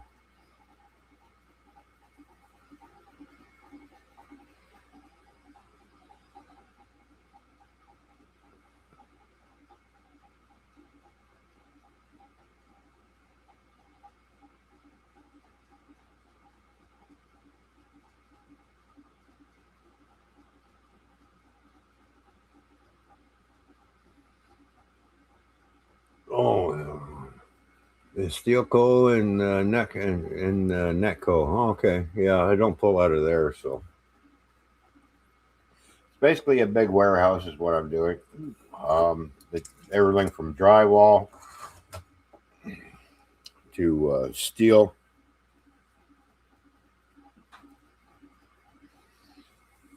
I also do every once in a while they send me out to do some concrete slabs for apartment buildings. So I take you know concrete slabs on a flat bed or on a special clamp trailer for concrete walls for apartment buildings. All that fab concrete. I've also do that as well. So I'm basically into really like heavy hauls. So multi axle trailers, anywhere between four and 5 axle trailers. Lift axles in the front, lift axles in the back. Just help the trailer go around the corner.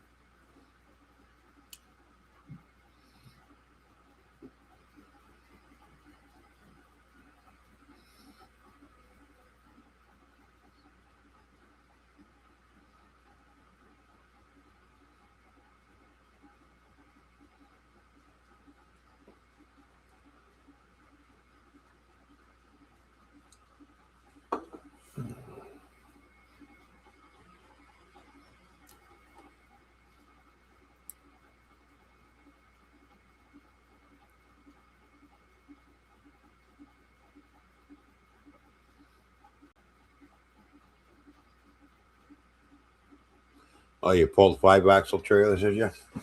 Yeah, Yeah, we got 4 and 5 axle trailers. Right now we're using, for the wintertime to keep the snow off the steel, we're using roll tights, which are basically drywall trailers. And we're strapping those steel down inside, and then we have a lot of roll tights while I pull down the road. We have lots of flatbeds too, but when it's time to load a flatbed and it's full of snow, guess what? You got to shovel, get the shovel out, and start shoveling off the flatbed trailer.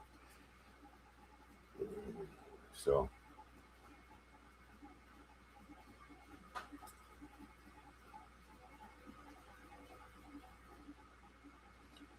we used to pull cement slabs out of Windsor. Oh yeah, yeah. We go up to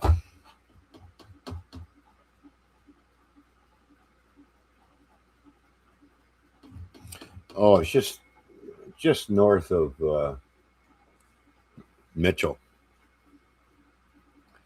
to Chipstow.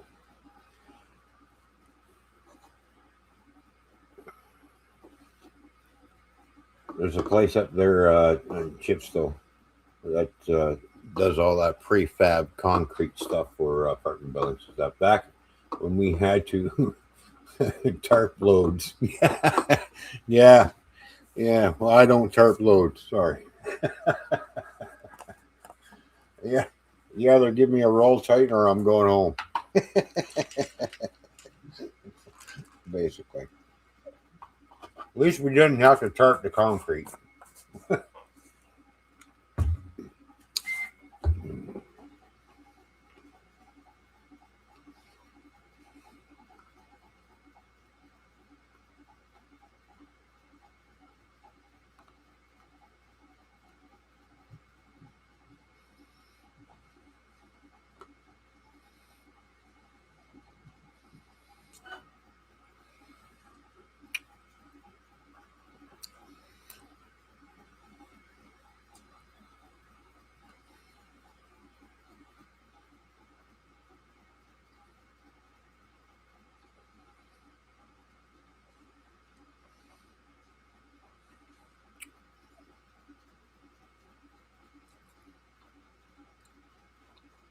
Yeah, those tarps ain't light. They're pretty heavy.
Yeah, yeah. I like the company that I work for, so I got no problems with the company that I'm working for right now. I enjoy what I do. Gets me out of the truck. I get to strap down some loads and get some exercise.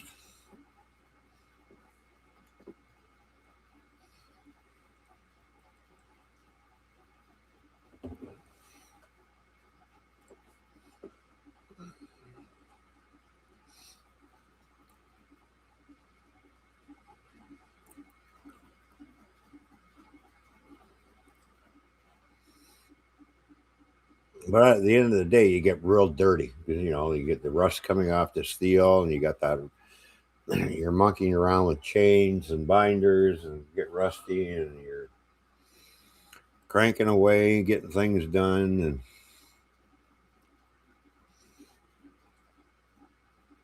and cinching down those straps. And I cinch them down good and tight. And I figure, well, I'm going to tighten them up. And then I drive so far, and then I stop. This is my bathroom break. And then when I get back from my bathroom break, I got my bar out again, my big bars to crank down the straps one more time so see if I can get another notch out of them. I'm going to make sure that load ain't coming off that trailer or it's not going anywhere. That's my responsibility.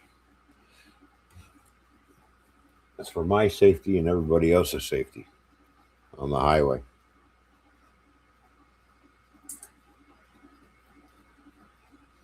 I make sure it's not going anywhere.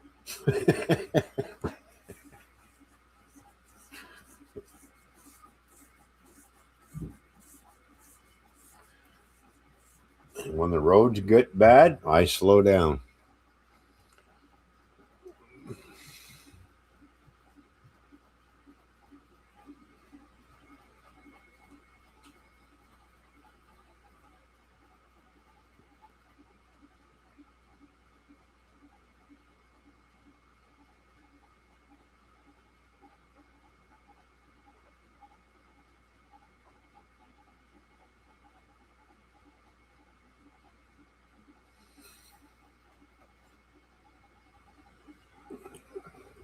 Oh, out of spring water. Okay.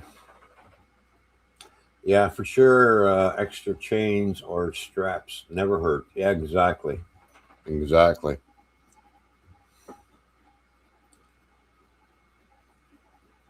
We've got, because the steel billets, we have to put wooden edge protectors on our straps because the steel will cut the straps.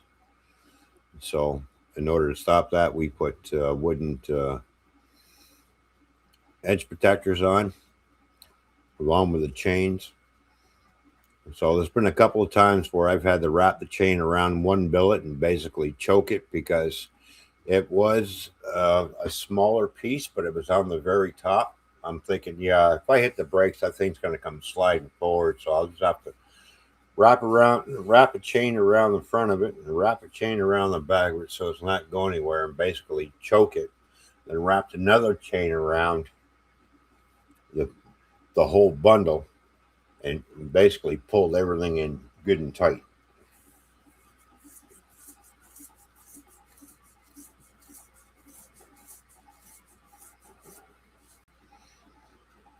So I think, correct me if I'm wrong, but I think it's called choke chaining. That way it doesn't go anywhere.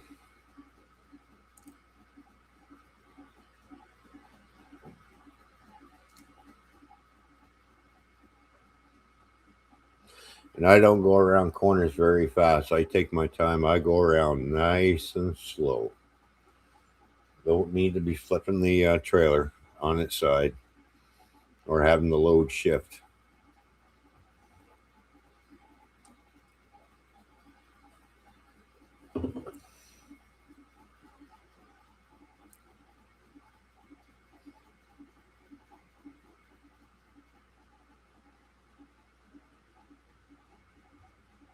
Yeah, exactly. You do what you got to do to make the load safe for everybody, for yourself and everybody else that's on the highway as well.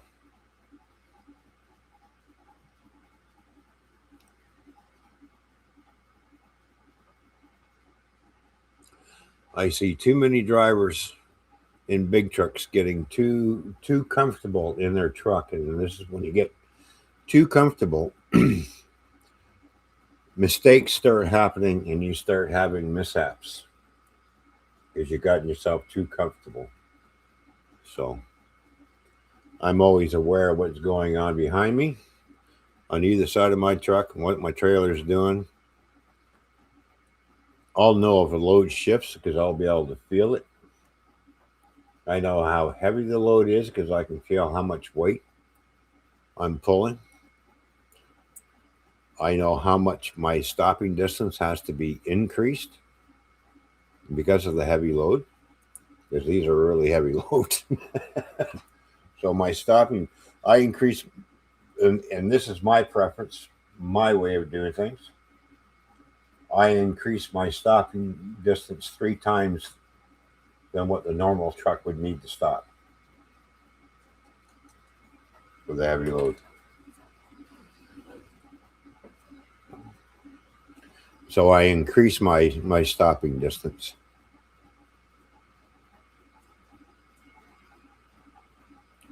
Especially in the wintertime.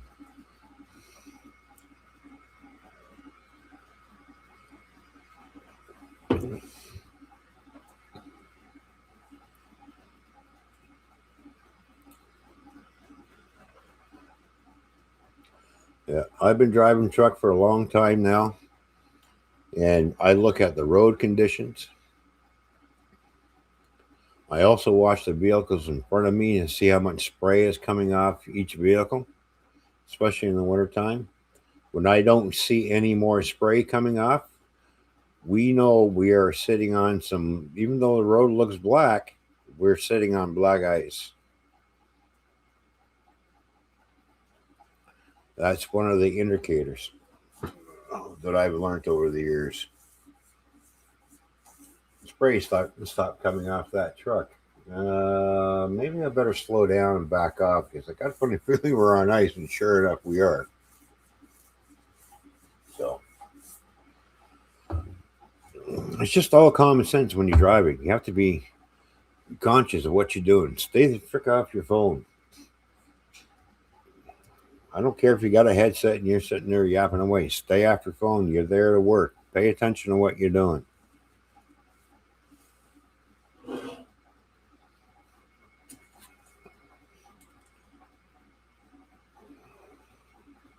My phone rings all the time in the truck. I just let it ring. Yeah, I'm busy. I'm driving. I can't answer the phone right now. Sorry. You're going to have to wait. If it's important, they will leave a message. I will call you back.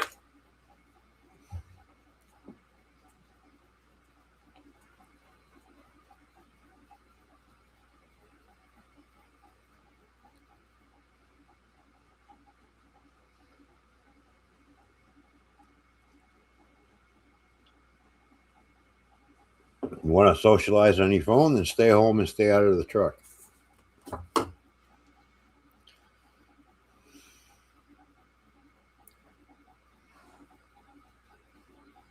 Oh, in 7 minutes, it says that tube sidewall should be done on that 3D print.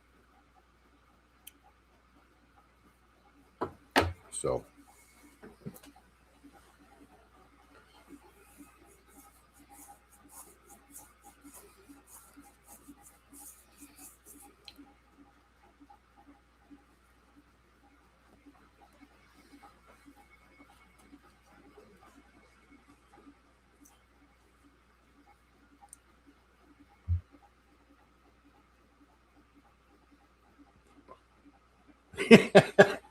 yeah, I know what you mean. Now, come on, driver. Real truckers don't wear flip flops.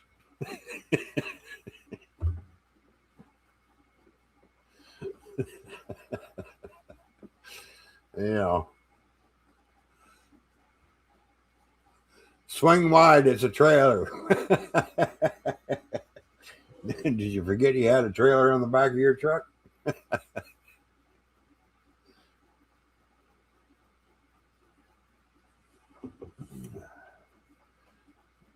Yeah, I seen those guys drive by me when I was over the road, the feet up on the dash, and I'm just looking. I'm like, oh, there's a real truck driver. Look at that. He'll get into an accident and wonder why. Mm.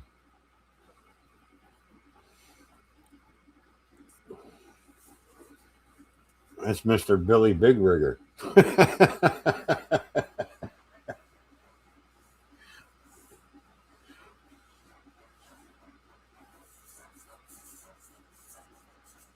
I miss my standard trucks. I wish they didn't come up with this automatic, but they had to come up with automatic trucks because certain group of people just can't seem to grasp the concept of shifting gears. I've never dropped a clutch out of a truck in my life.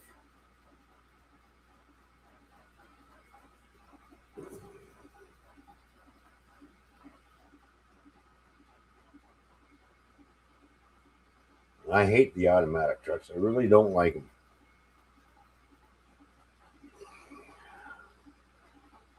They get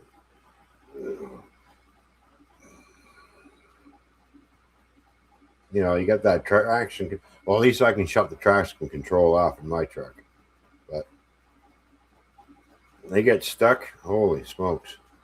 Good luck trying to get it out. That's why I like a standard truck better, because then I can rock it back and forth.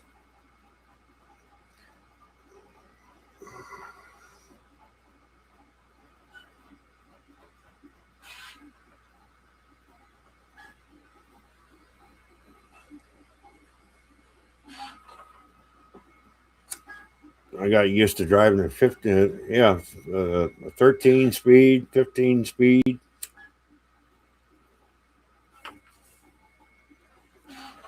Missed my standard trucks. It gave me something to do and also gave me my armrest.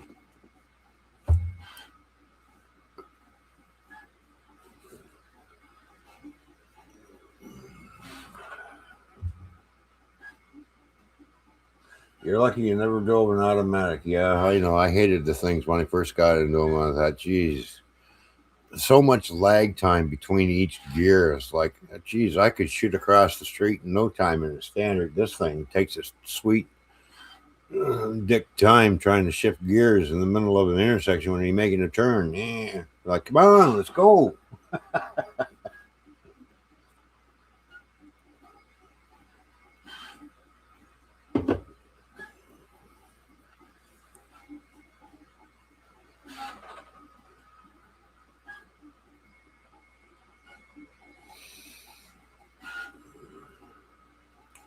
Good morning from the UK. Well, good morning.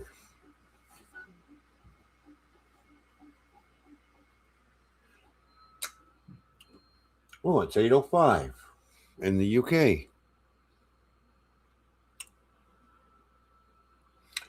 Thanks for joining us. It's always a great pleasure to see someone from the other side of the world come into the stream.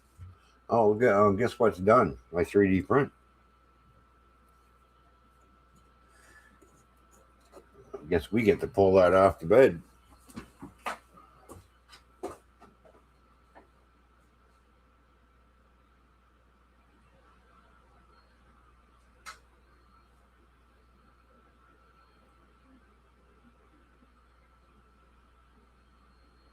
Still a little hot.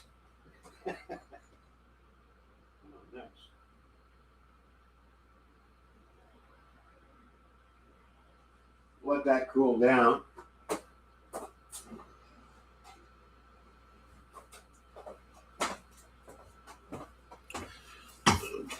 Let that cool down before I attempt to take it off the plate. It's still a little on the warmy side. So we're going to go over to my 3D printing program that I got up here. Screen share. Windows. Bingo. We're going to pull that up. Make that bigger.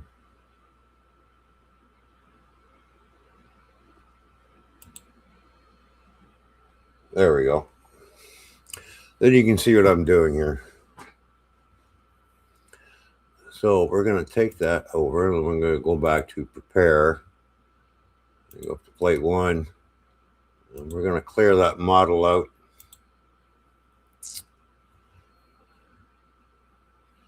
So I've done the front wall, the front and rear, and the 2 side walls.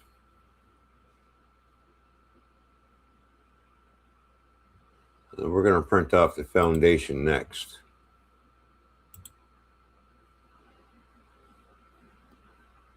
And I tell you, that's pushing my printer to the limit right there. So I'm going to have to turn that.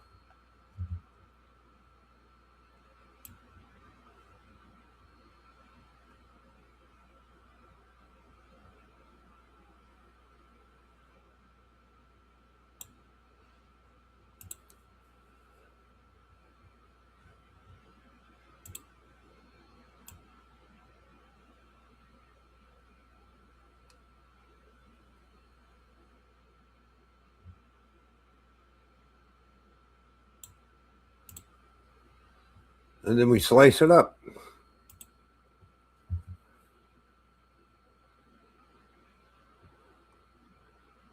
And then we hit print. And then print again when I put everything back down on the bed again. I'll go back over the... Oh, that's not what I wanted. Back over this way. Oh, there we go. There we go. Now I got it.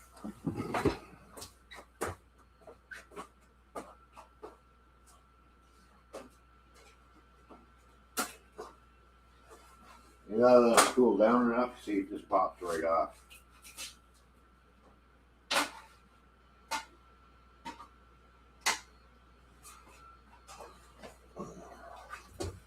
Now I do have to put a little bit of Elmer's glue on the bed. It's just like a little, one of those cheap dollar store glue sticks. It just helps with adhesion.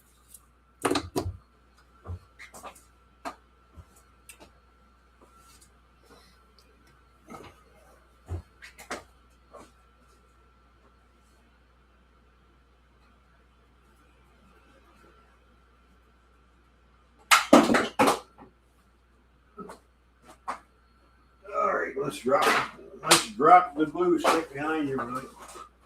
Where'd that go? Oh, there it is.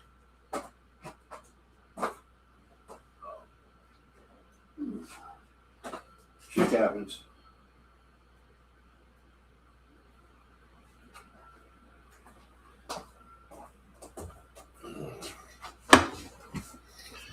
And then we start the print. Bingo.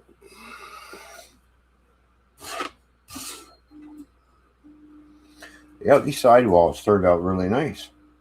Wow.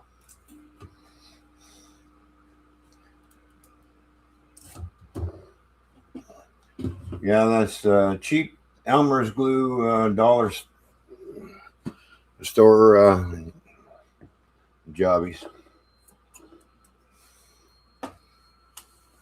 I know when I first bought this printer, I didn't have to do that, but after you use the for a while, it does recommend to start using, a cheap glue stick.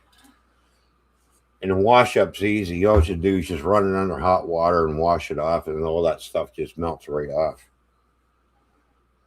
So it's not like you're going to get a whole lot of glue buildup. You can print so many before you have to wash it again. So I always like to treat the plate every time I print a new model. So.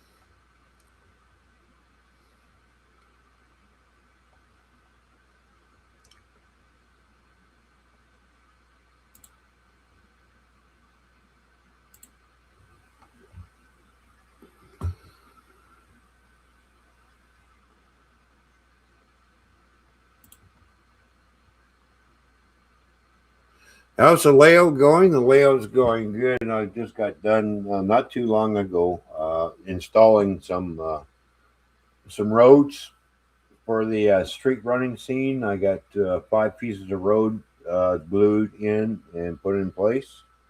If you go back to the stream earlier, you'll see that I was working on it and how I went about installing that. And it's all 3D printed roads and sidewalks that I'm putting in.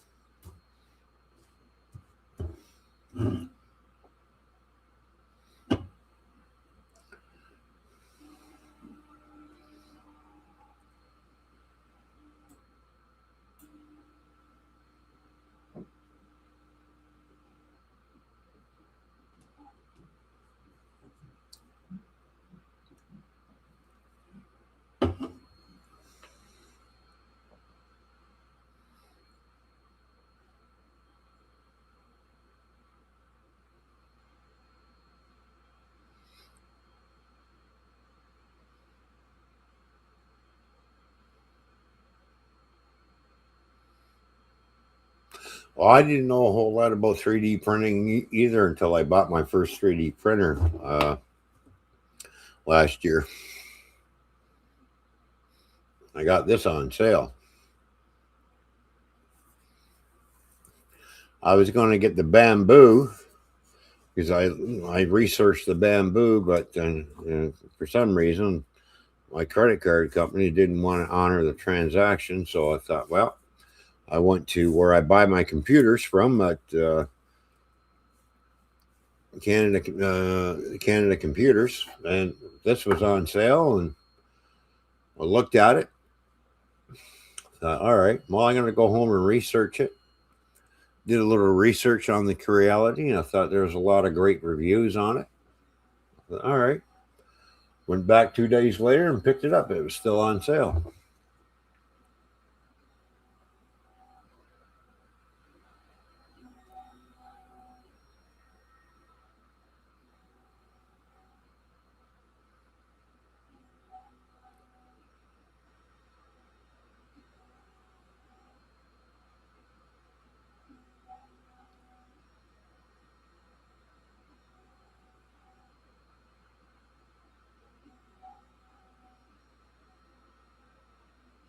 Eventually, what I want to do is get a multicolored printer where I can load up to 8 different colors of filament, and then print off whatever I want to print off, and it'll automatically change colors when it's time to change.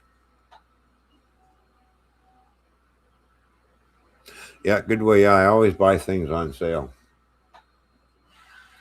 I do have a design program that I got to play around with yet because I am going to start designing a few things.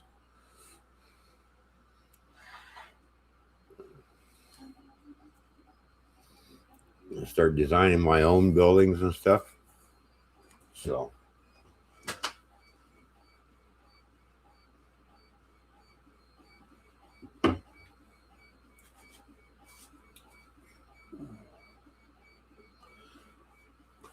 Well, I never did look at the cost and how much of this is going to cost to print. By the way, it tells me every time I print off a part, it tells me what the material cost is going to be. So the material cost is a whole, and this is in American prices, by the way, 52 cents. So it's probably 82 cents Canadian.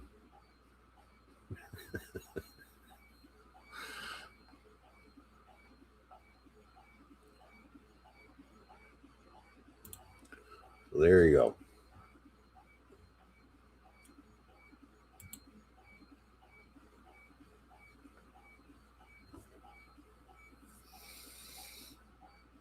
Yeah, the road system, geez, each little piece of road was like 7 cents to print off.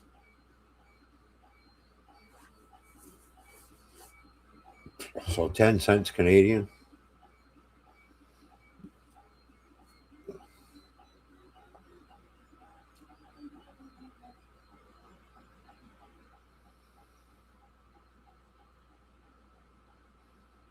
The one thing I like about the 3D printer is you can buy a roll of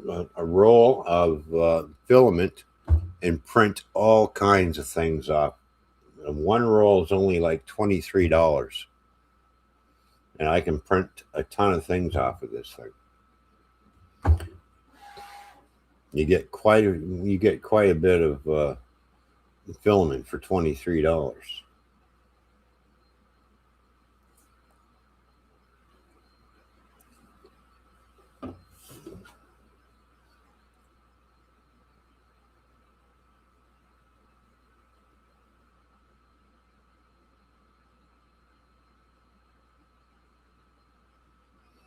Now I did have a couple of nozzle jams on this already.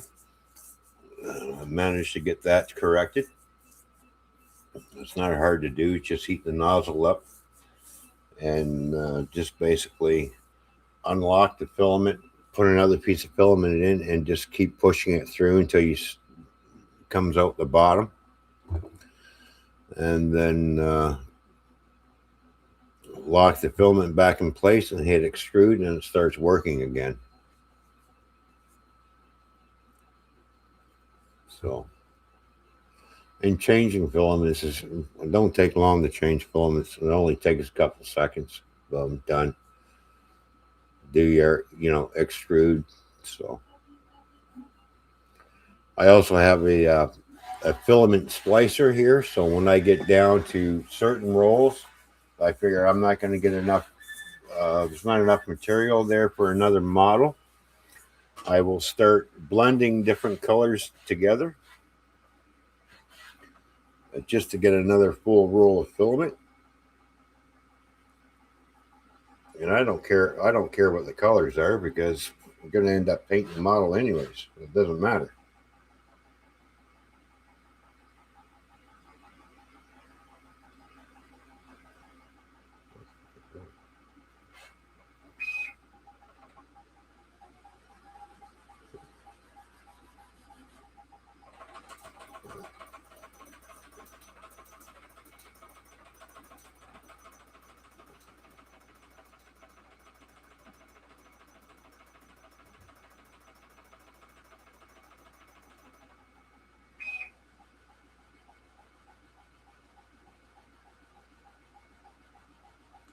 I never did look to see how long this is going to take to print off. I don't think it's going to take that long.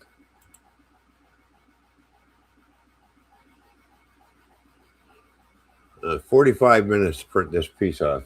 That's all it's going to take. It's 45 minutes. And the windows and doors, they won't take long to print off either.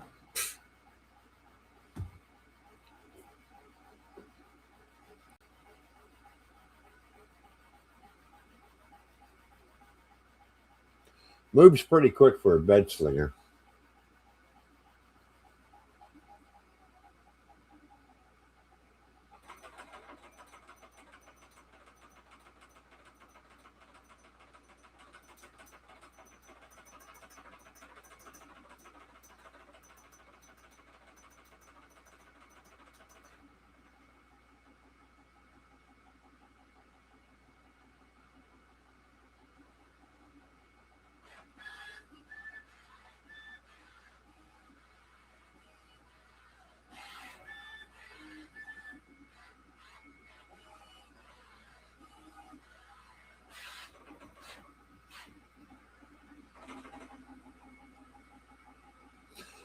For something that can that goes back and forth and moves from side to side,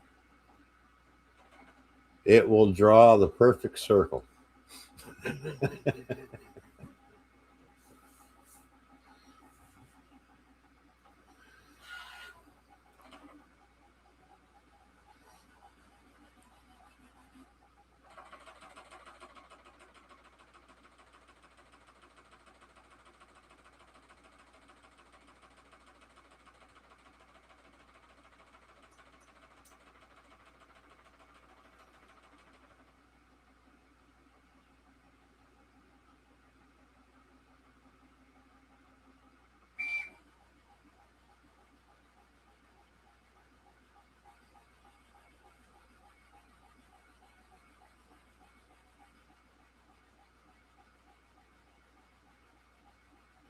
And I don't recommend putting your fingers in between the bed plate and the bottom of that bed plate because when that thing comes flying forward, you're going to feel an ouch.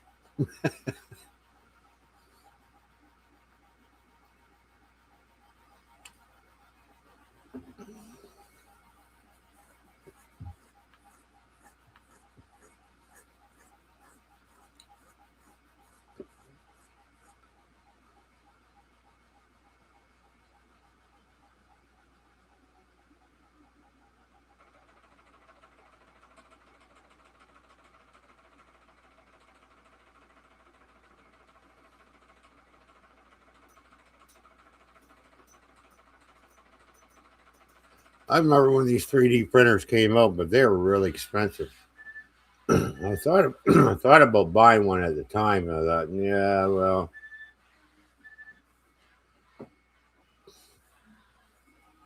I thought I just was picturing all kinds of headaches and everything because all these printers you would have to put together yourself, and then it's just like, yeah, I don't. No, I just want something that I can take out of the box, maybe hook a couple of pieces up and start printing. So I do have a video on how I set the printer up and how it came in its box. It is on my channel. There is a video there when I first bought it.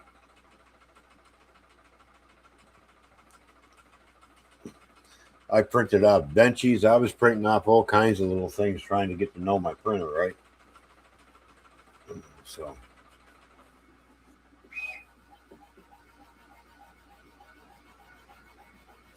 all right, my friend. Well, you have a good night sleep. Kabur, cube or cuber.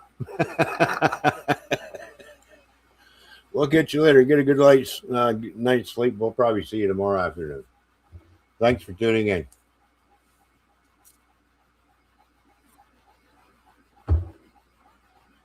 Oh, Sparky 107 is in the house. Look at that.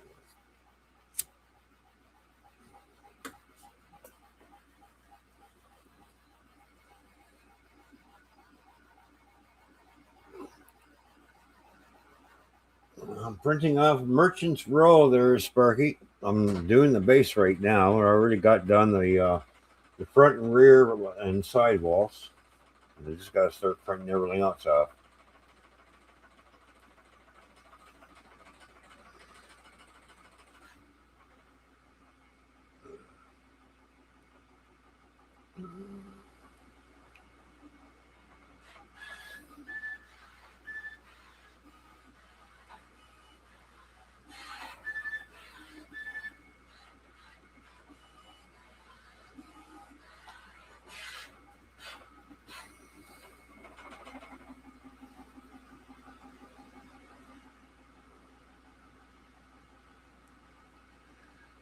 Were you here, Dave, when I was installing the first 5 sections of the road system for my street running scene? Were you here?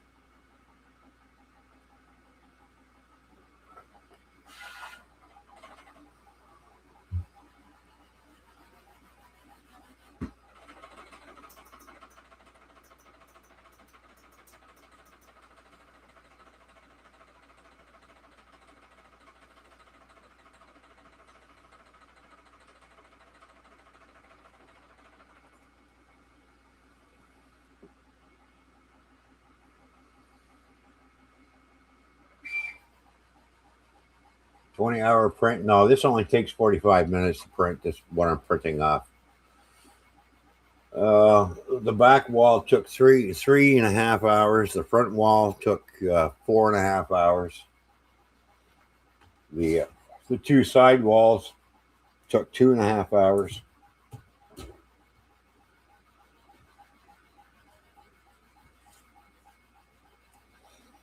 And then I got all the little detail parts to print off next. Windows, doors, roof detail, gutters, downspouts.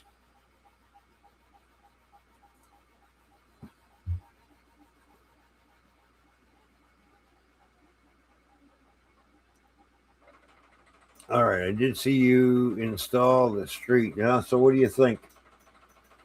Think you would like something like that on your layout?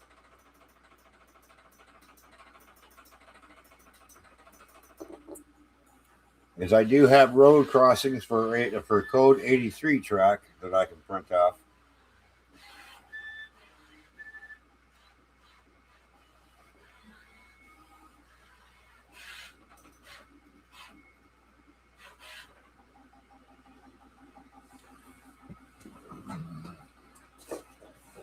Like I made a bunch of here. I'm gonna switch cameras. Yeah, because I use code 100 track on my layout. Uh, Sparky uses code 83. So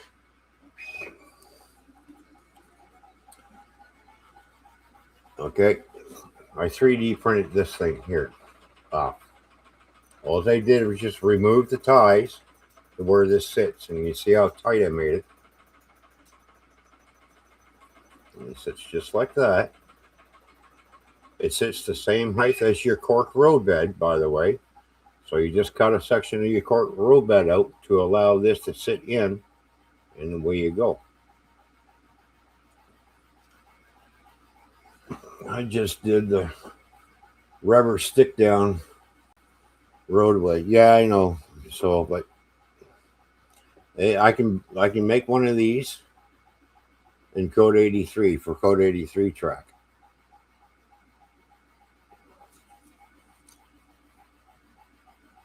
And all you do is just glue it in place and just glue it in. Bingo, done. This is supposed to be a concrete crossing, or I can print off a wooden one. There's two different styles that I can print off. So I thought I'll use the concrete one because I like that one better. So I made a bunch of these tracks to go where my street running scene is and to make my road system on that one module. So I got a bunch of these tracks already made up and ready to go in case I want to put them somewhere else in the layout where there's going to be a road or something. Boom, I've got them. So I made 7 of these. And I made sure that I want it nice. I want the ties nice and tight in to where the road system is, and then basically I just will drill a hole like I drilled there for a nail, and I still got to drill a hole here on this tie for a nail to secure the track down. So one thing about it, this is flex track, okay?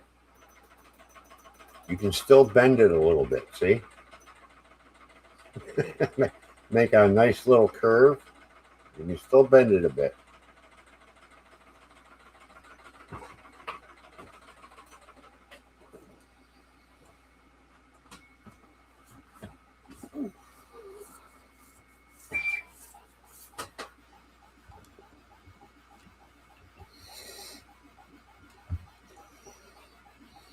Once you see mine finished, if you like what you see, Dave, then I'll print a bunch of that stuff off for you, and I'll print it off for code 83 track, especially for for the road crossings.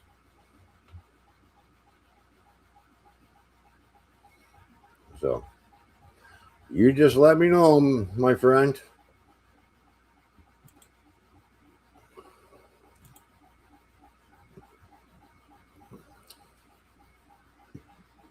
All right, I'll be back in a minute. I got to go to the restroom. You guys can sit here and watch that 3D printer.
All right. Good night, Dave. Thanks for stopping by, man.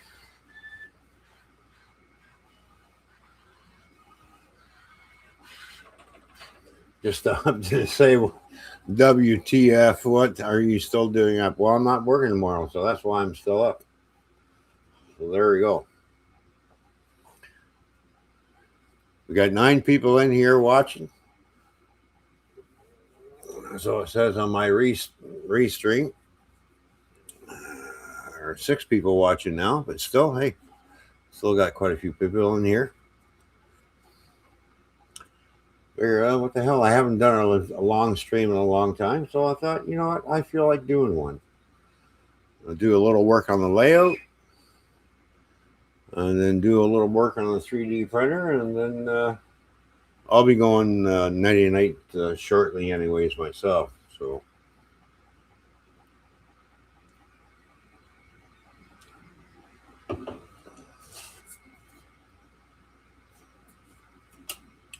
I think Dave is going to like the new building I print off. He's going to look at it and go, "I want one."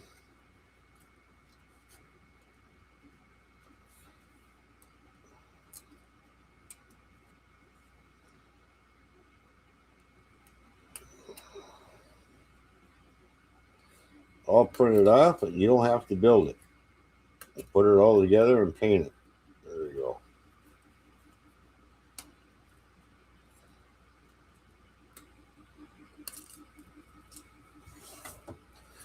No instructions needed because it's very simple to do.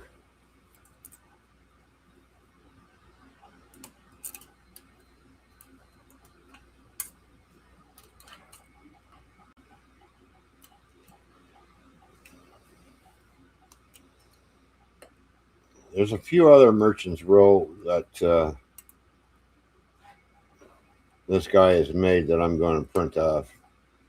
So, but we'll see how this one turns out first to see if I like it and see what the how big of a footprint is it's going to be for my street running scene and stuff. So.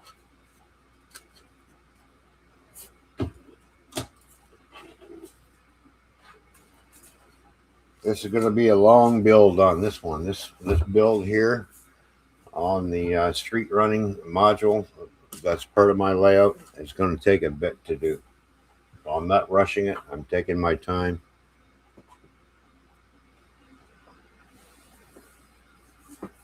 I just got printed off a few buildings to see how I'm going to arrange things. Replace some old buildings that probably don't want to use because they're getting really old looking and need a lot of help. So I thought, well, I got the 3D printer. I'm also print off some new stuff.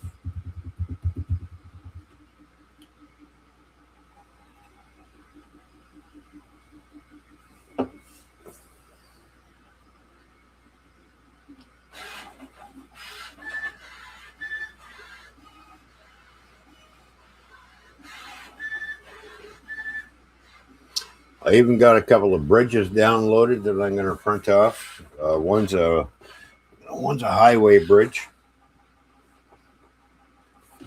and the other one's a double track railroad bridge. Too.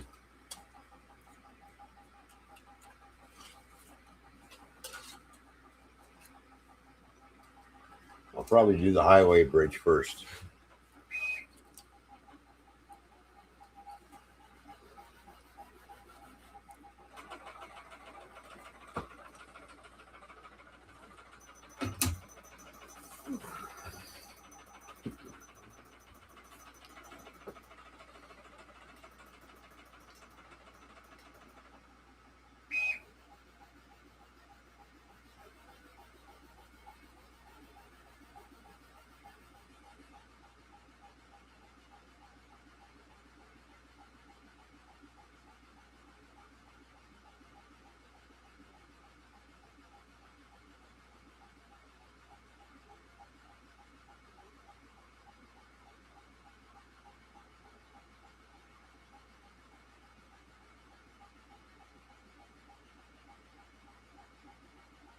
I still got to finish off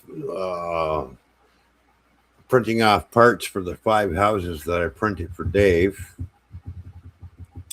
So I'm going to put one together, and that'll be his reference on how the rest of the models will go together. I still got to print the rest of the parts off for that one yet. For those 5, but and then I'm going to do another set of 3-story walk-ups as well.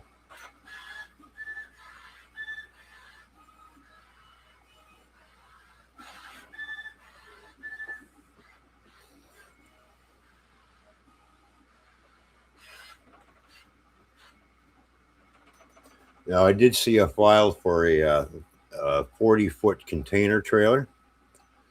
So I'm going to download that file, and I'm going to see how to get that printed off. Put it into my slicing program and have a look and see. Because last time I printed one of those off, it didn't turn out all that great because I wanted all kinds of supports.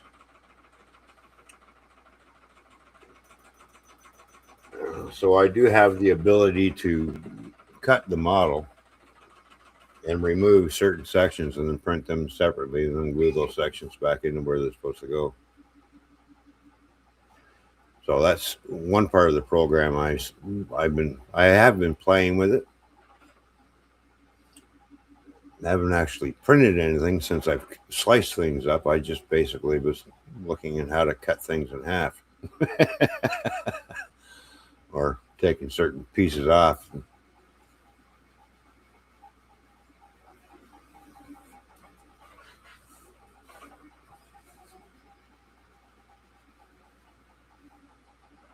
It's when you got to start putting in supports and everything for things that you're printing out. Sometimes these supports don't want to come off and they end up destroying the model. So I'm trying to do it with very minimal support. Like what we're printing off right now, it's got an outer brim in order to stop the corners from curling up and warping. That's to hold everything down. So that's one thing I learned. You can either have an outer brim being printed or an inner or both. So I just go with an outer brim just to keep it nice, the corners from curling up. And sometimes it curls up on you. It does a little warping a little bit.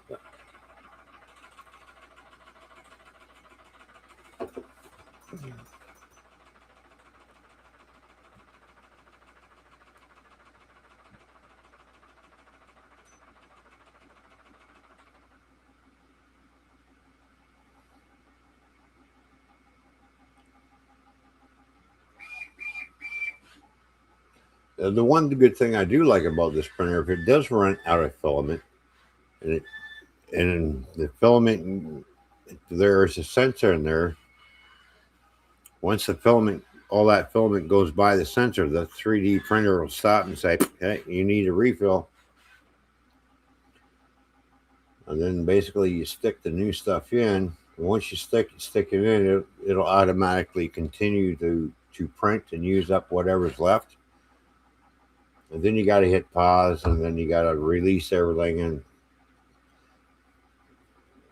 I've gone down that road. Sometimes it works, sometimes it doesn't. So when the roll gets down to a certain point where I think I'm not going to have enough material to print a model out of it, I'll just put that filament aside and get my splicer out and splice it into another filament, as long as it's the same make and the same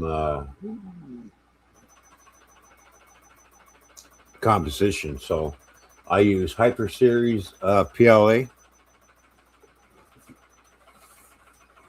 I've tried other PLAs. I got a green one, which just basically it's just a regular. It's not a hyper series. It's Creality's just regular series PLA. I really don't like it all that much, but I got a roll of it, so I might as well use it up on something. That'll be something I'll never buy again. But that was only $19 for that roll. So I like the hyper series. Now I do have was it a roll and 3/4 of a roll of Pet G filament that's by Creality. That stuff is funny to work with. It's that's a hit and miss with that Pet G. It's stronger than PLA.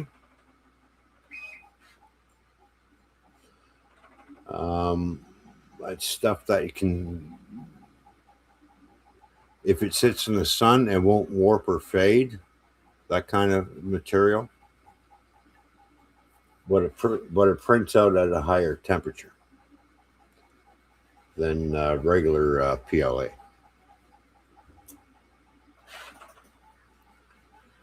And it's also known to,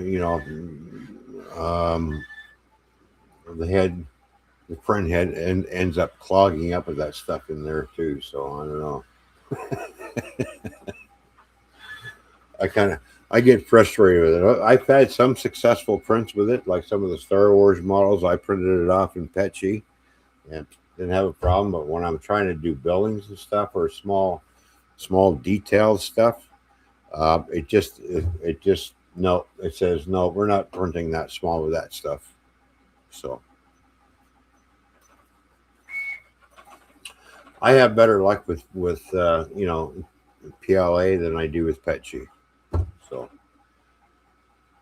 I tried Petchy. I don't think I'll buy any more of it, but I'm going to use up what I got left. So I think I'll stick to PLA from now on for a while. I've used some silk PLA. I did a Cobra Snake in a multicolored silk PLA, some dragon heads. So those things turned out really, really good.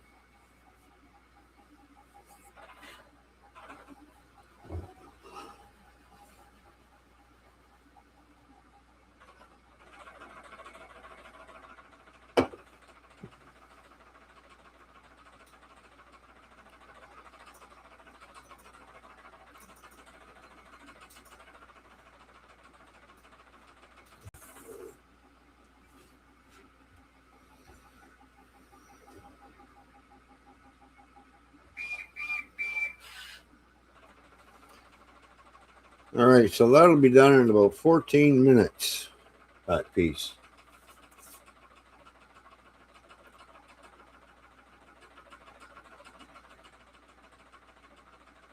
I really got to get myself a couple of more of these printing plates. Is that way I don't have to wait for that plate to cool down. I can take that plate off, put the next plate on, slap my glue down on it, and come over here to the computer, get the next section of print going and getting that done. I would like to buy another printer, but I think if I'm going to buy another printer, I'm going to buy a bigger one. This one here is 220 by 220 millimeters. So 220 millimeters by 220 millimeters. This is the Ender 3 V3. The other one I would like to get, if I ever see it on sale, will be the Ender 3 V3 Plus. It'll be bigger. That's the bed's 250 millimeter by 250 millimeters, so it's a bigger bed. So I'll be able to print bigger models. Some of the models I print, right, push my bed basically to the very limit.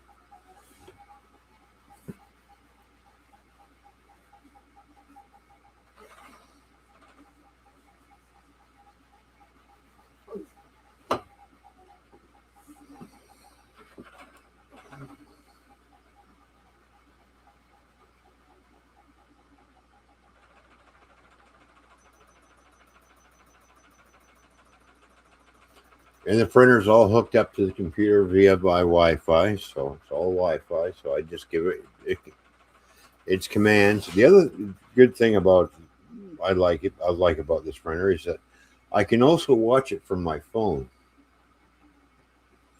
and it tells me how much time has been used, what's the remaining time, how much filament have I used. So far we've used 4.22 millimeters of filament, which it's not very much. But if I had a camera set up on this, and I just have a spot for a camera where you can plug a camera in, I can watch it and be at work and check in on it to see how it's printing.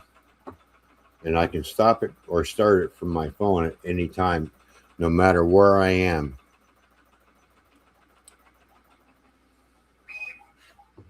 So if I got a print that says, well, it's going to take 10 hours, and well, I got to go to work and I can't sit here for 10 hours and watch it print, so I'll just monitor it on the phone every once in a while and see what's going on with it.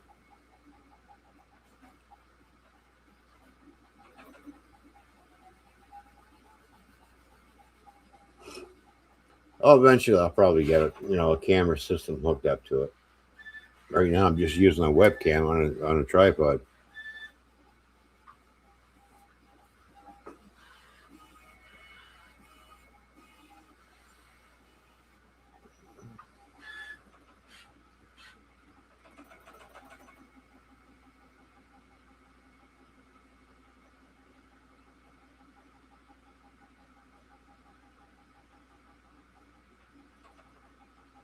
If I was going to recommend a printer for a beginner, I would recommend this one. I've had no problems with this thing really, except for a couple of clogs in the print head, but that was an easy fix. So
I still got, even though it looks like the filament is getting down, but I still got there's still quite a bit of filament on that roll.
Yeah, 7 minutes to go, and that part will be done. then once that part's done, I'm going to shut the stream down and we'll say nighty night as I'm going to bed. I'll print the rest of the stuff off while I'm sleeping. So I'll set the printer up to print off the next few parts, and then I'm going to bed.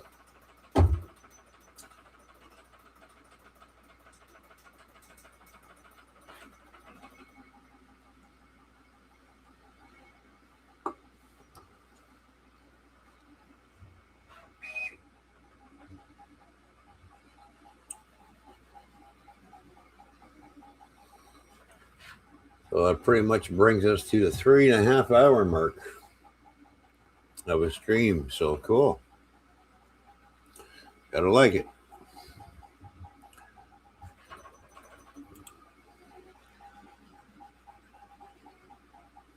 And we got 10 thumbs up so far. That's cool. Right on. Thank you, everybody, for all the thumbs up. Do appreciate it. It does help the algorithm out.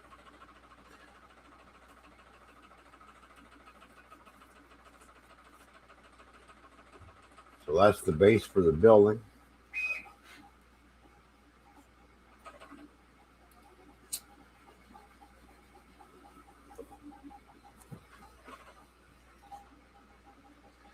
And then we'll be streaming again tomorrow afternoon, where it'll be more or less like a painting session with the airbrush, and finishing up painting the road sections, and probably also doing some 3D printing as well for tomorrow. So as long as same time I'm off, I'll also do some live streaming and painting and 3D printing and working on the module tomorrow.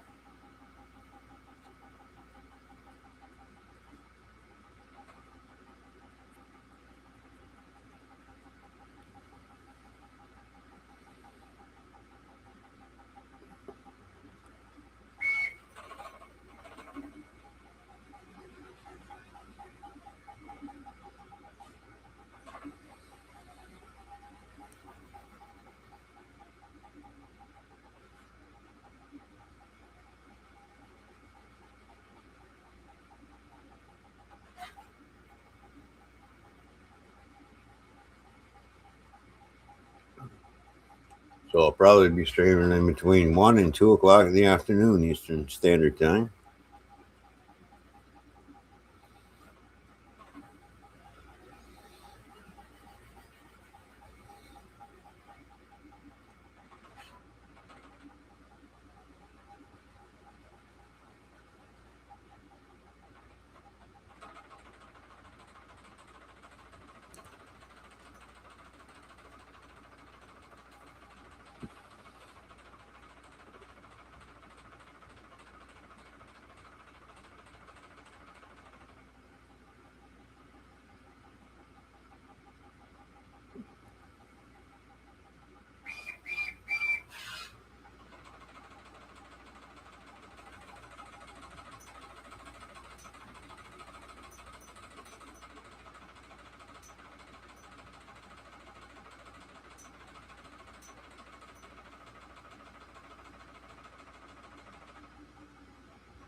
All right, phone, make up your mind.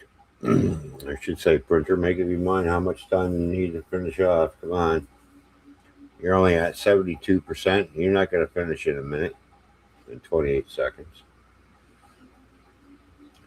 It's probably going to reevaluate itself like it normally does.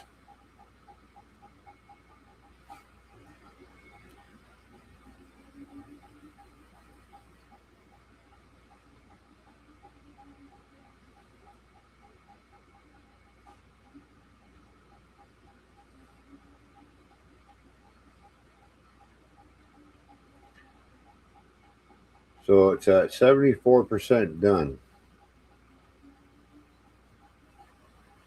75% now. So yeah, it's moving pretty quick now. Actually.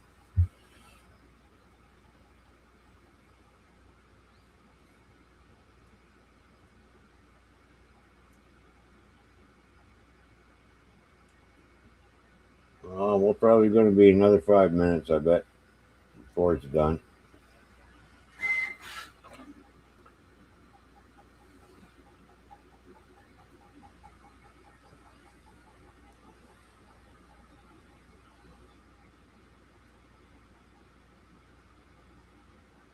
When it's done, the stream's done.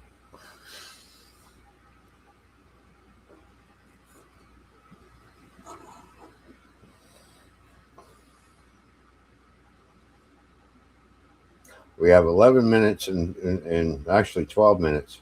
I just flipped over to, we've got 12 more minutes to go. Okay.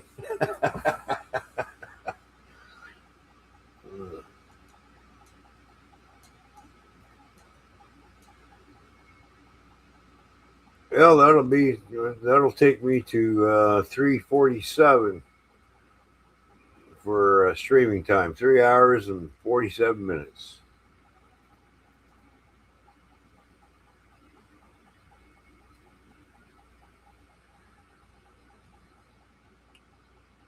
Yeah, I might as well just go to the 4 hour mark. I think that's what I'm going to do. I'll just go to the 4 hour mark.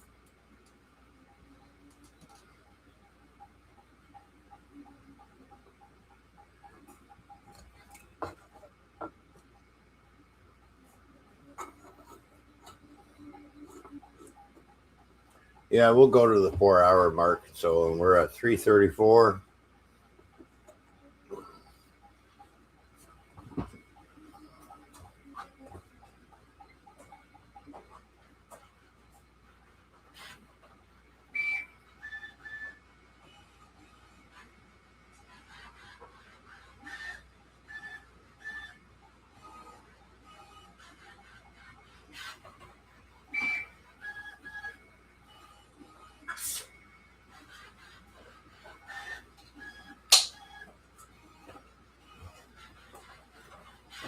Yeah.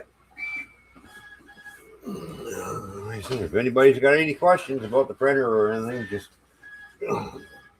go ahead and ask.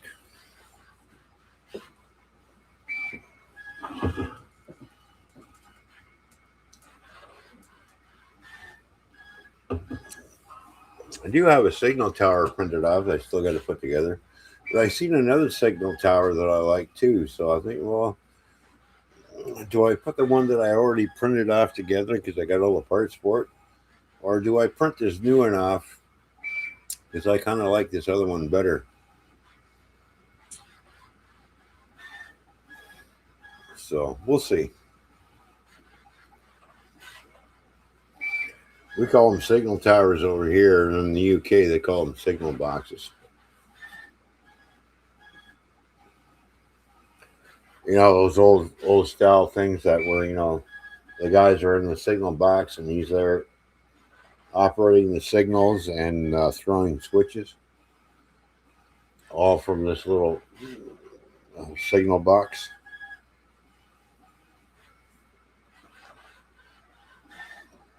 I'm planning on having one of those on my layout.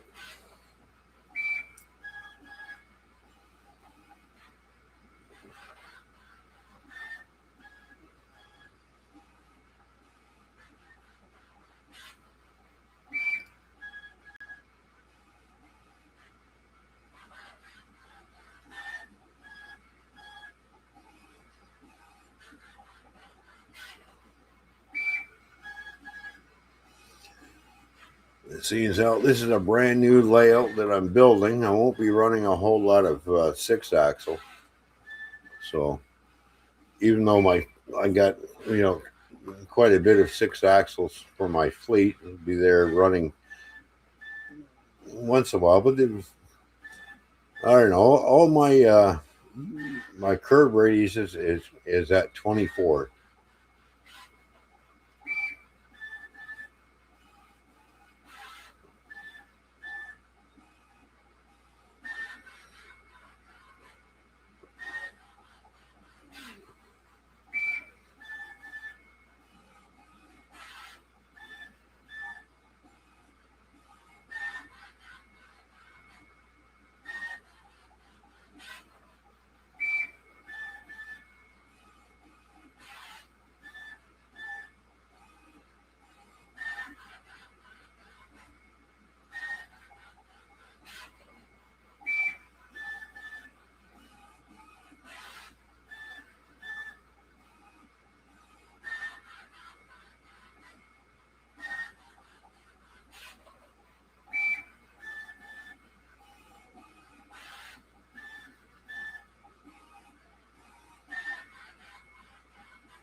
Now, I had to shorten my layout up when I moved into the new place that I'm into by 2.5 feet.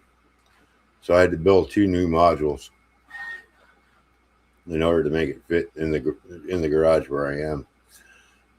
But that's the one thing about a modular railroad. So no matter where you move, if you have to shorten something up and add a new module to it, then you add it. And then when you go to a bigger place, well, you've already got these previous modules that go, and everything is designed to line up with each module. And all I do is, oh, look at that. We're done. Hey.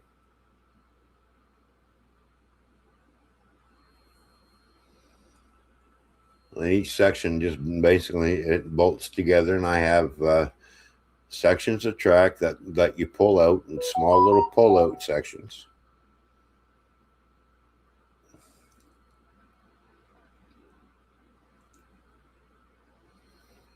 It's a very simple design. So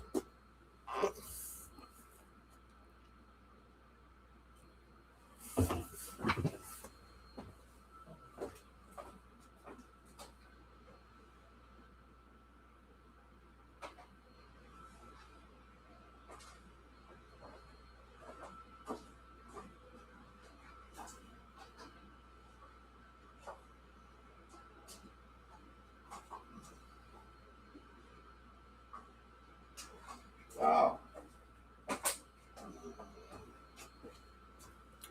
that's a real close match. I'm gonna show you guys something here. Now, when I printed these sidewalks off, I scaled it down. Here's the original size. Looks awful big for an HO scale sidewalk, right? But this is for like industrial sidewalks type thing. So I printed 2 of those off. So here's a straight section. And then I scaled it down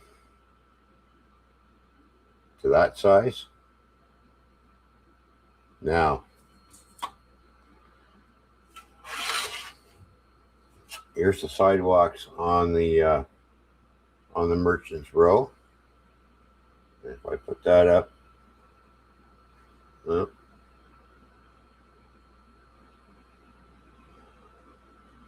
and get it just right. Anyways, that's pretty damn close. I could probably scale this down just a wee bit to match this here. But that's close enough. I figure that's close enough for me. And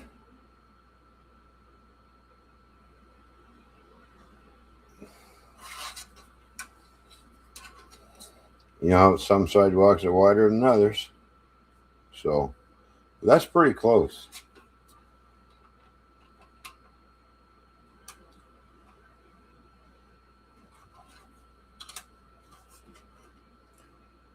And the thickness is just right too. So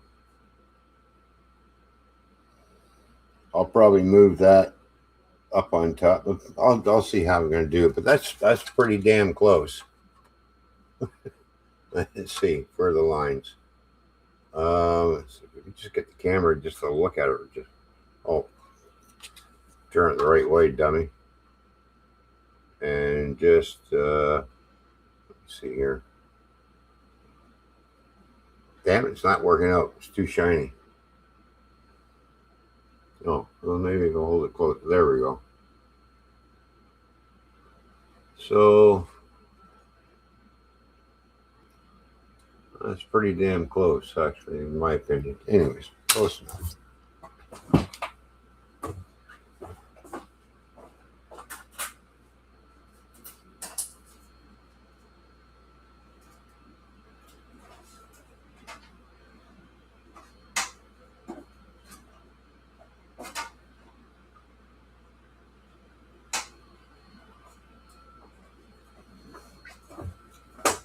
Close enough.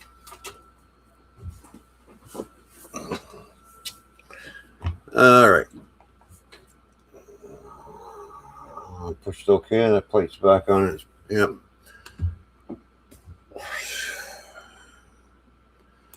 Do.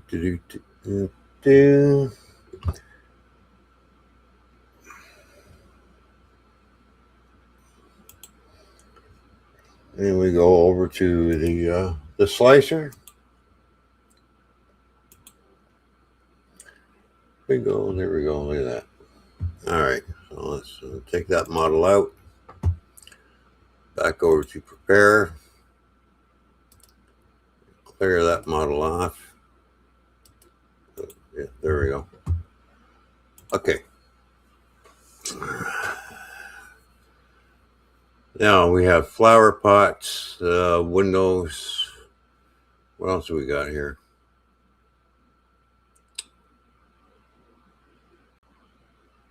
And there's the roof.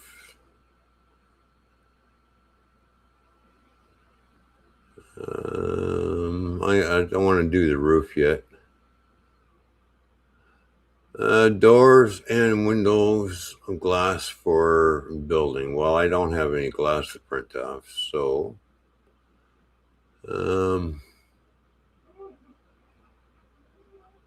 left hand building and right hand. Okay, so let's see. There we go. Oh, this won't take long to print off. Holy smokes, look at that. I'll move that up there. I'll print the right and left side of the doors and windows. Just got to position it just right.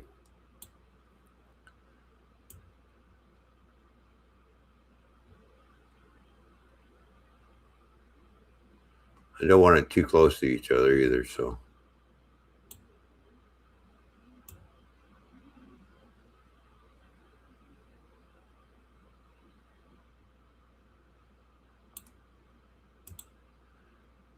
And we're going to slice that up.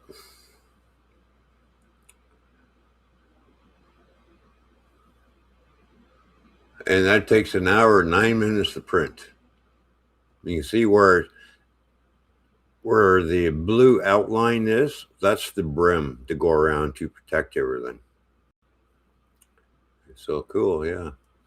All right, we're going to hit print. And at the top of the hour, I'm going to bed.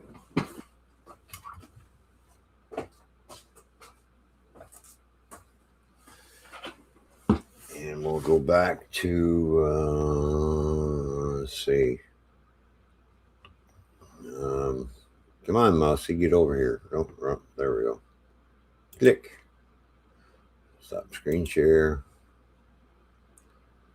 Go back to the printing camera.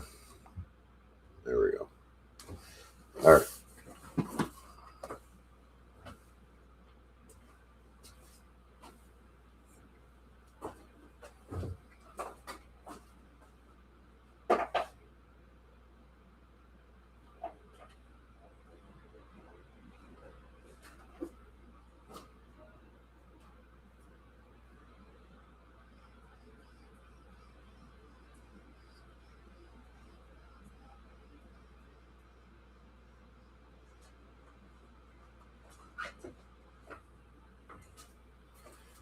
Well, this glue stick is almost done.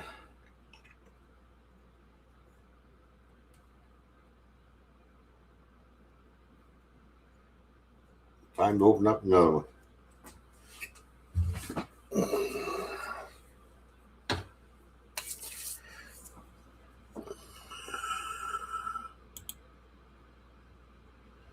And she's loading up and she's going to be printing away.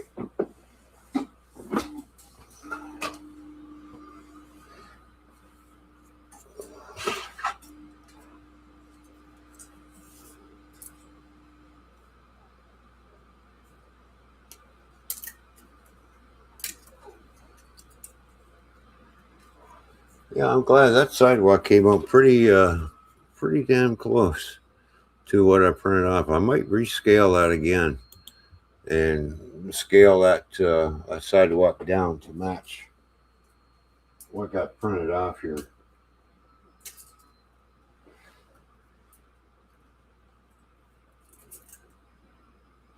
Because I can always use those sidewalks in other places too. So nothing goes to waste. I can always use it for something on the layout.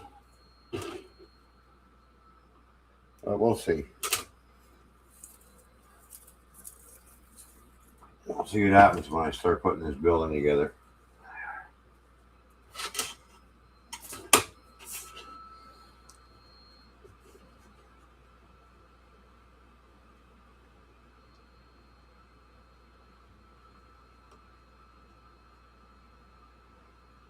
Boy, that's going to go together real nice. Boy, that's going to be really slick.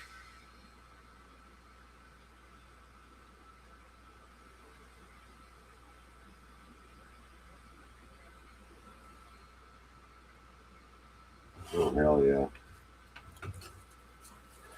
I'm just test fitting all the parts and everything.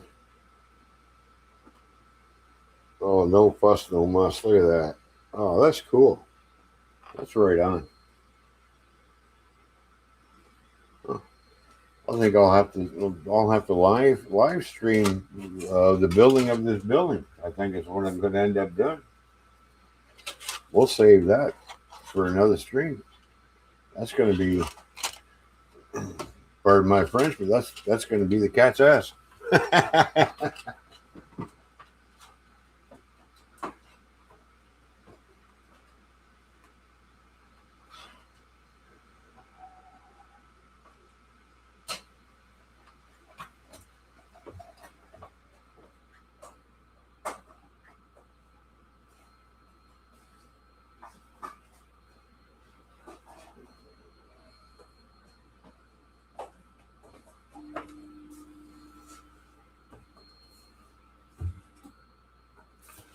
So I've got a box set up already for this building where I'm going to put all the parts into. That's what I do. That's what I do when I print out buildings. I put each building in its own little box and put all the parts to it. Once all the parts are completed on the printer. So.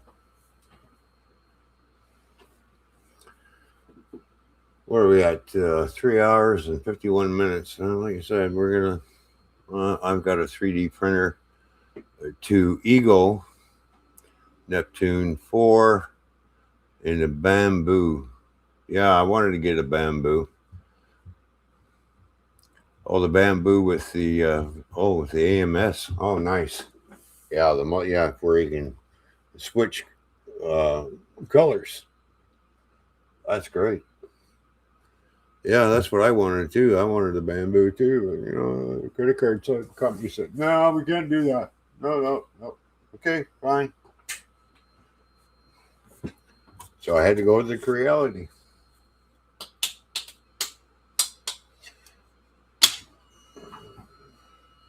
I'm not regretting it or anything. I like my Creality Ender 3v3. I have no complaints about it.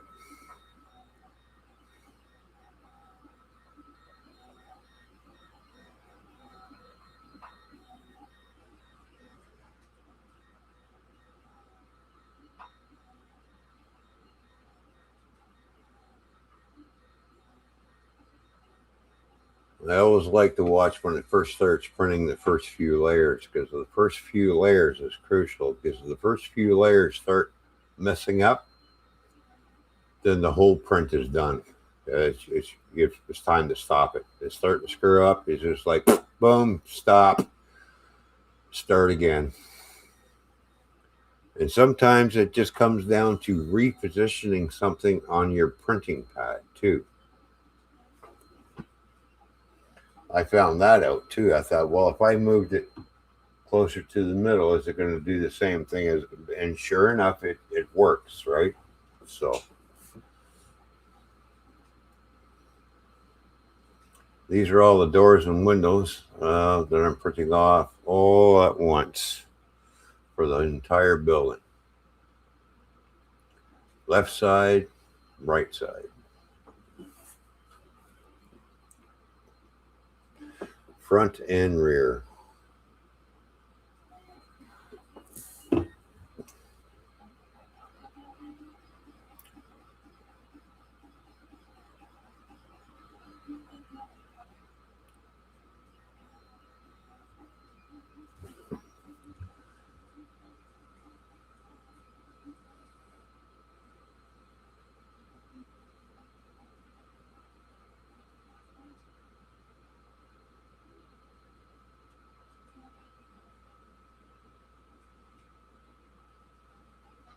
Oh yeah, yeah. Yeah, right now this one came with a texture plate, so and I use a glue stick, like it says in the manual, is recommended after so many uses. Because when I first got it, I didn't have to use a glue stick; everything stuck to it. And I was like, "Hey, this is pretty cool." Then all of a sudden, things started messing up. And like, I go back into the instructions I'm reading. I'm like, "Oh, go to the dollar store and get a glue stick." Okay. And I was watching some videos on it too, with that problem. They're going, "Yeah, everybody, yeah, get a glue stick. You'll be all right. Just put a light layer of glue down, and boom, it'll print okay." So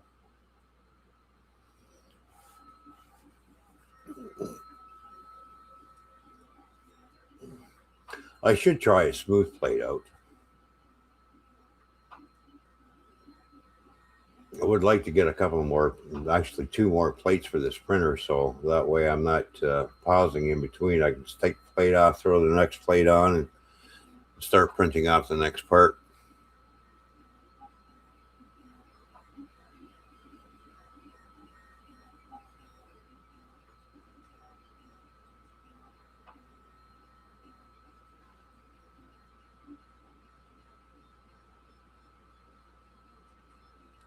Yeah, I wash it. I do so many prints, so many, and then I'll go in and wash it with hot water and add a little soap to it, not too much. Wash the plate off, and then boom, start again.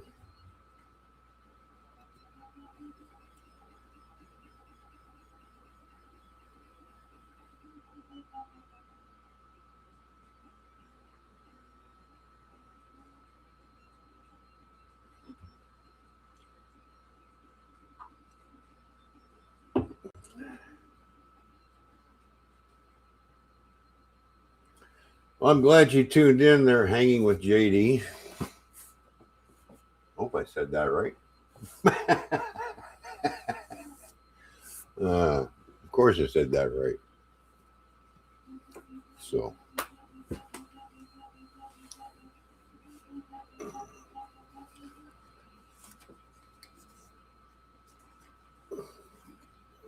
Uh-oh. Do we have a problem happening?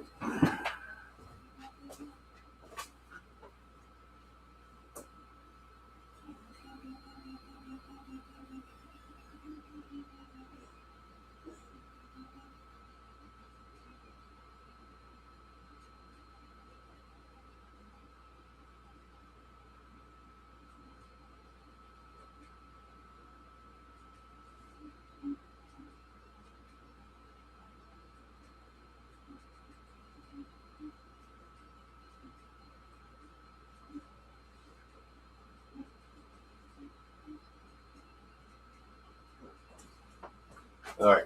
I thought maybe there was a little bit of a problem happening with one of those little lines on the windows, but it seems to be all right. So I seen something. I thought, oh, okay, something doesn't look right on that one side, but it seems to be fine now. It looks like it corrected itself.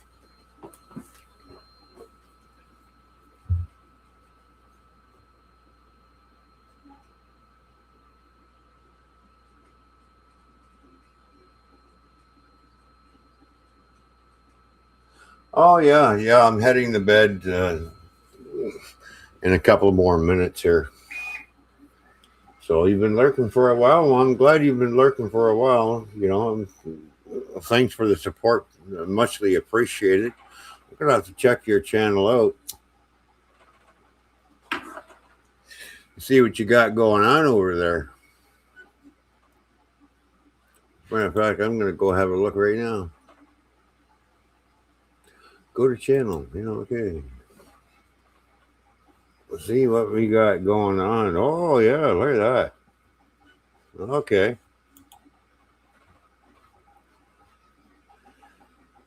Oh, somebody's into RC cars. Oh, my other favorite hobby. Wow. Well, I'm gonna have to check your videos out there. I used to have RC cars myself. I actually used to race them. So look, you got a lot of cool videos. So hey, guess what? You just picked up a new subscriber, buddy. There we go. I just subscribed. There we go. Hanging with JD. There we go. We gotta check out his channel. I think I'll do that over the Christmas holidays and check out some of these videos he's got. He's got some. Oh, he's got some happening stuff here. Wow. All right. Cool. There we go. Oh, I better ring the bell too. Yep. Hang on. Ding ding. There. Rang the bell. There we go. There you go, buddy.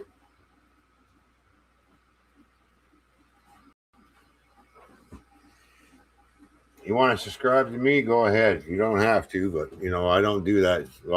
I'll subscribe to you. You subscribe back. No, I like what I see on your channel. I'm going to be checking you out and leaving some really cool comments.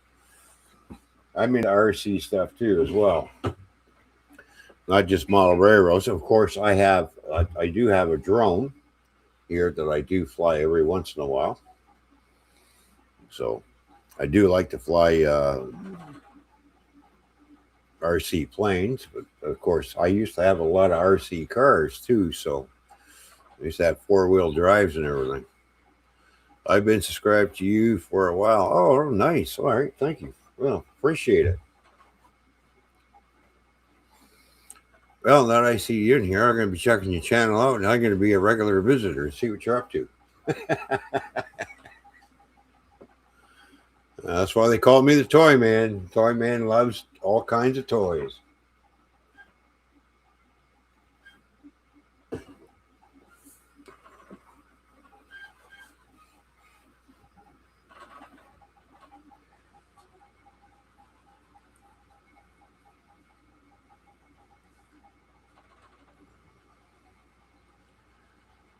Yeah, I miss my my RC cars actually. I had the Hot Shot and the Hot Shot 2, 4-wheel drives.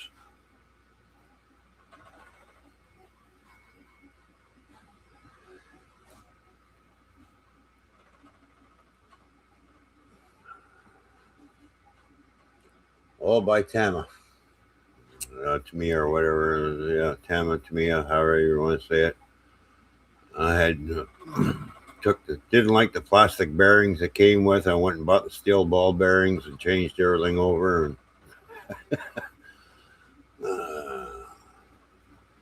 changed the pinion gear and everything and got things going.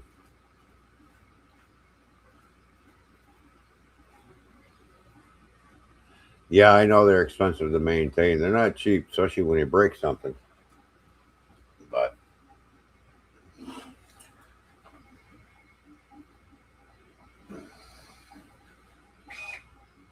But then again, when you got a 3D printer, you can always make parts for your RC cars as long as you make it out of ABS, you know.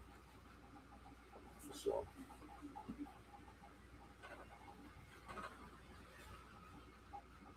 but then you don't want to be, but if you're going to have a printer that prints ABS, it's got to be an enclosed printer and it's got to be well ventilated because that's apparently it's fumy stuff to be printing and breathing in. You don't want to be in the same room when that's printing.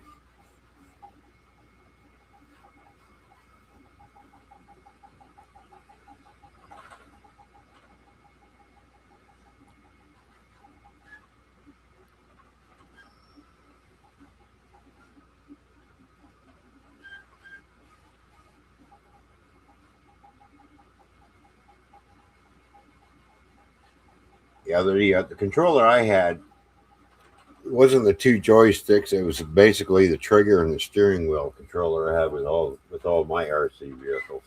I like that better than the joysticks. But now I'm used to the joysticks because now I fly a drone, right? So,